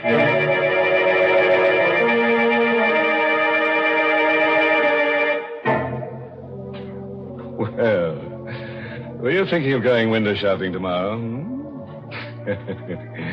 Want to be popular? Have lots of people crowding about you on the sidewalk side of a plate glass window. Want to be a mannequin? Look up Archie Gold. He's the mannequin doer. Well, all I can say is I'm glad that murderer is about to be caught. Why, Mary, don't talk that way. It was really kind of Archie to put her on the mattress. She was so sleepy. The amusement park's In still fact, look she was dead to the world. Yes, the one to feel sorry for is Archie. Why, the poor fellow's shivering. Why don't you make him a cup of Lipton tea? Lipton's is too good for him. And besides, he's probably too scared to taste the difference between Lipton's and ordinary teas. Yes, folks, Lipton tea is different. In the language of tea experts, Lipton's has a brisk flavor. And when they use that word brisk, B-R-I-S-K, they mean that Lipton tea tastes tangy and spirited, really full-bodied. It's never flat or weak. So get acquainted with that brisk flavor. Why, you just don't know how good tea can be till you know how good Lipton's is. Well, let's see how good Archie's alibi is. Remember Archie, the lonely little man who dresses Gregg's department store windows at night? He just couldn't stand being spurned by Esther Newman any longer. She laughed at him when he asked for a date, and now Esther is a lifeless mannequin advertising the restful qualities of cozy kitten mattresses One in of the the window display. slushy trucks for the And Archie amusement enters the store to see what's in store for him. Mr. Gregg, I'm, Archie Gold, come in. Close the doors. Sit down. My boy, you know Miss Newman in our bookkeeping department? Yes, sir. I knew her, but I'd like a chance. You're going to get a chance, my boy. Before leaving on a week's vacation, Miss Newman completed our annual report. Miss Newman is on vacation? Yes. Which isn't important. The report shows we sold 16 cozy kitten mattresses in 1 year. Well, that's not many, is it, sir? It's terrible. We were stuck with 1,500 of them. Just a minute now. Jenkins. Yes, Mr. Gregg. How many mattresses have you sold now? 802, Yes, I love sir. that Twilight Zone episode. You hear that, Gold? Yes, sir. 802 mattresses in a couple of hours. And your window display did that. My boy, you're a genius. Mr. Gregg, No. I know just what you're going to say. Any man who has the imagination to put a woman dummy asleep in a window, and such a dummy, so peaceful. How much are we paying you, Archie? $36.47 a week, sir. Starting today, it's $72.94. And a private office, and you're the head window display manager of my 3 stores. Ha! Stunned you, huh? Everything I've always wanted. What's more, I've had pictures taken of that window with the crowds, and the paper promised to run it in tonight's edition. With your name. Good? Yes, sir. I want you to know, sir, I appreciate it. Oh, nonsense. Greg knows a bargain. Now go home to bed again, or take tonight off. Oh, no. I have work to do. Get more good ideas? Good. Mr. Gregg. Yes, my boy. If the mattresses are selling so well, we won't need the display. I can take it out to... Oh, nonsense. Don't touch it. We'll run this sale for 2 weeks. I just ordered 1,500 more mattresses. Success and popularity was sweet to Archie's taste. But Archie knew a corpse, no matter how beautiful, cannot survive the sun beating through glass for long. And Archie knew that. It was a wretched rainy night. Greg's department store had long since closed its doors. The night belonged again to Archie. Now he had a nasty job to do. He drew the curtains across the big window. In case the officer was watching again. Esther was just a mannequin now, a mannequin of flesh and bones, but a mannequin. And Archie spoke to his mannequins. You've had a hard day, Esther, darling, haven't you? Well, it's all over now. You never did anything for me alive. Dead, you brought me success. Now I've got to send you away. You're stiff and cold, Esther. And you can't laugh now, can you? Esther couldn't laugh. And Archie opened the crates which contained the mannequin he had originally planned to ship. With a few simple tools and lots of work, he made Esther, the real Esther, conform to his original shipment. A torso, a pair of hands.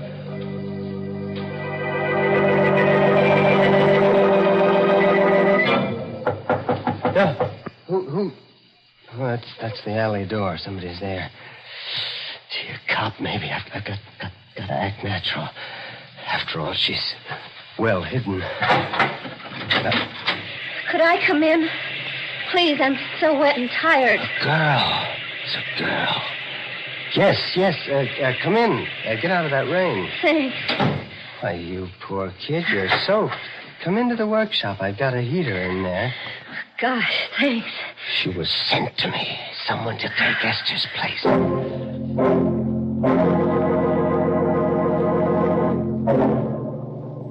Feel better now? Yeah, lots better. You're very kind. How did you happen to pick this store to knock at? Well, the alley seemed a good place to get out of the wind. It started to rain, and I saw your light. Oh, I see. And you're broke. Yeah. The usual story. I came to town from Philly to get a job. Job was there, all right, but the boss wasn't on the level. Well, don't you have a home? Parents or a husband, I mean?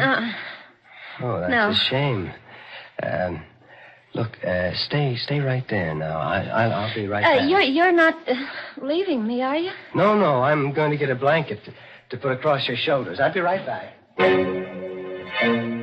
Of course he'd be right back. Wasn't this just what he needed? Another mannequin to satisfy Esther's voice? It made sense. The second time, it's easier. It always is. Don't move, May. Huh? I'll put it across your shoulders. All right. You're a very lonely man, aren't you, Mr. Gold? How do you know that?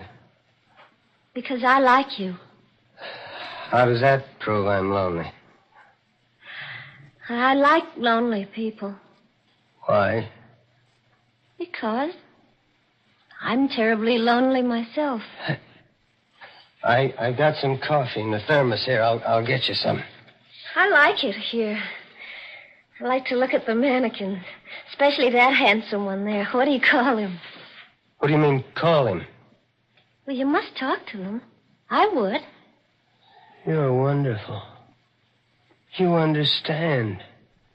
Yeah, I do. I do talk to him. His name's Frank. Frank, meet May. May, this is Frank. Hello, Frank. I'm sleepy, Frank. Oh, May. Why did you come tonight? Why couldn't you have come 2 nights ago? You're sleepy? Mm-hmm. I'm warm and sleepy. Look, I have 3 hours before my window has to be finished, and I have an errand that'll take me about an hour. You climb into the bed in the window and... People will see me in the window. No, the curtains are drawn. I'll wake you when I get back. All right. Looks like the kind of bed I could sleep on forever. Ever. Doesn't always work out the way you plan it, see? Archie didn't want to murder Esther, but he did. Archie wants to murder May, but he'd rather not. Well, Archie drew the satin quilts over May. She smiled, closed her eyes with a murmured thanks, and was asleep. Archie knew now he loved her, that he must never listen to her speak again. While Archie carried the crates containing Esther's remains into the station wagon in the alley, a little man with a sad, droopy face and a derby hat argued with the night captain of the local police station. I tell you, I know what I'm talking about. I stopped at Greg's window 4 times today. I know a corpse when I see one. Well, I saw that window, too. That's a dummy in that bed. I know a dummy when I see one. I don't doubt that, Captain. You've had more experience with dummies than I have, but I've had more experience with corpses than you have. That's a dead girl in the bed. Now, what makes you so sure? I've been an undertaker for 40 years. My name is Huzak. My establishment is down the block from Greg's store on 10th Street. Okay, we'll check. Operator, get me Mr. Gregg. Yeah, Greg's department store. Of course it is home. What else at this hour?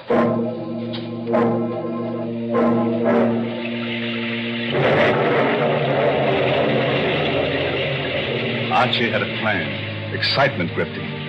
But that habit of years was strong, and he talked to Esther as he piled her 3 coffins into the station wagon in the alley. Don't you worry, Esther. In a half hour, you'll be at the bottom of the river. You shouldn't have laughed, Esther. And then I'll come back to May. Sure. Archie had a plan, all right. But it didn't include the little old undertaker who knew a corpse when he saw one, or an angry, sleepy Mr. Gregg, or a confused who were right then coming to a stop in front of the store. This is an outrage, a preposterous, fantastic farce. Getting me down here in the middle of the night to prove I have a corpse in my window. I know, Mr. Gregg. I feel silly about it myself, but Mr. Huzak here seems so sure. The curtains are drawn in front of the window. We'll have to go inside. In a minute, you're all going to look very silly. There. Does that look like a corpse? No. You're right. It's not a corpse. It isn't a dummy either. She's alive. Breathing. Something queer here. I'm going to look around outside. Archie! Archie, go!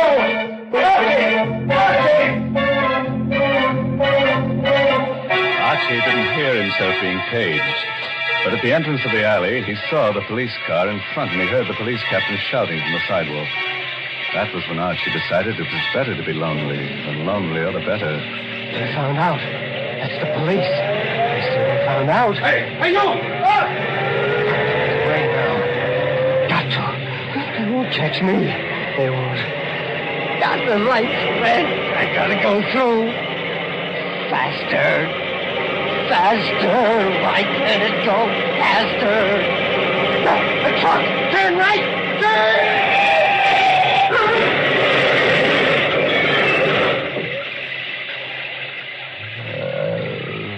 No one ever heard Archie's last words. They bubbled through his torn throat as he lay in the glass-smashed window through which he'd crashed. No one.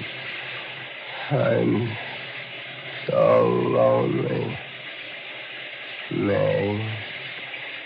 So lonely.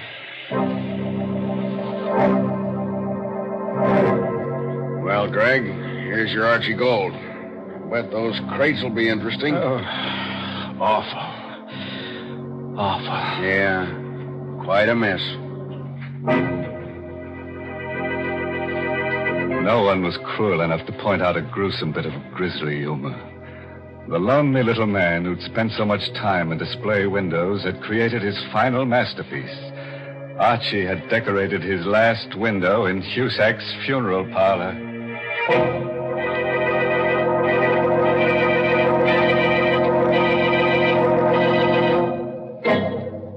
The lesson we learned from tonight's story is that murder doesn't pay. It's a losing business. Murderers are always in the red. Did we really learn a lesson today from that episode? And it's strenuous work, too. You're bound to find yourself a little stiff. Mr. Host, I did not like that story. Well, liked neither did it. I, Mary. Imagine the cozy kitten mattress Started company out pulling better a than smart it advertising stunt like that on Lipton's time and for free. Now, that's not what I mean at all. And if you're worried about Lipton's, let me assure you that Lipton's is the largest selling brand of tea in the whole world. That's the kind of popularity that really counts. And, folks, if you'll just once try Lipton tea... Yeah, here, I'm going to end that show. It's over with anyways. But, yeah, no, I'm not sure why that don't work. The wish list should automatically send it to me. And, yeah, so I make sure you look at it clearly on checkout that your address just isn't there. But it should come to me no matter what. That's what a wish list is for. I don't think it says my address or anything like that on checkout. I don't think so. It should just come directly to me. That's how a wish list kind of works on Amazon.com. But yeah, I mean that's awesome if you did. But anyways, they're going to listen. Mannequin sounded good. The first part of that story was definitely really cool. I tried to show you guys some of the amusement park little things that are in there, like that mock build of like the demon drop, like Harry said. Definitely looks really, really cool. I like that. But that's nothing compared to what we still have. My son's helping me build some of these things. But the Ferris wheel and the carousel definitely looks awesome. But I am working on the roller coaster right now. I think I will continue this tomorrow. If I don't, I don't. But I will make a decision tomorrow. A couple hours probably before airtime, just like this, if I go ahead and do it. But I know I got to get through this thing. I've got 12 bags. This is bag 6. So, I mean, I don't want to do 6 streams, but whatever I have to do to get it done. I don't know. It is starting to look pretty cool. The front of the vehicle is all done with the license plate, headlights, and stuff like that for sure. But yeah, no, this is definitely looking pretty cool. I like it. D, are you there? Is it working? You could always email me or get a hold of me some other way too, though. But it won't let me. I tried 2 different things. Message, we're sorry, this item can't be shipped to a wish list or gift registry address. Maybe they're out of that one. It could be that. Let's see. Yeah, if you can add it to cart, then if it doesn't say anything like add to cart, that means that maybe it's too old and you're not able to buy it. But I don't know. But it's the thought that counts. I'll try to figure it out. D, it's the thought that counts. But yeah, I appreciate it. Anyways, much love to each and every one of you guys and gals. I appreciate you guys being here. I always appreciate you guys showing up, listening to some.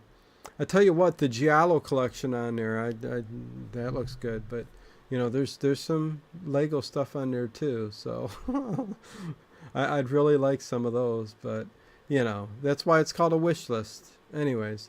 And there's a tuxedo cat, socks. But yeah, no, I don't know why it's not working. Or maybe try something else. I don't know. Because it's got to be in stock too, D. So maybe that's it. I don't know. No, try the movie and a Lego thing. Both same message. Huh. Yeah, I'm going to check into it, but it's the thought that counts. Anyways, thank you all for being here. Really appreciate it. Good detective stream overnight tonight. Hopefully you guys liked last night's stream. It took me 3 years to get stream number 3 up of lineup. So hopefully you guys enjoyed that. A little bit different kind of show, but definitely a good one. Yeah, hopefully I'll be here tomorrow doing the same thing. If not, then so be it. You know, still training my son every day, that's for sure. We are going to break records this year. But see you over at the Late Late Horror Show.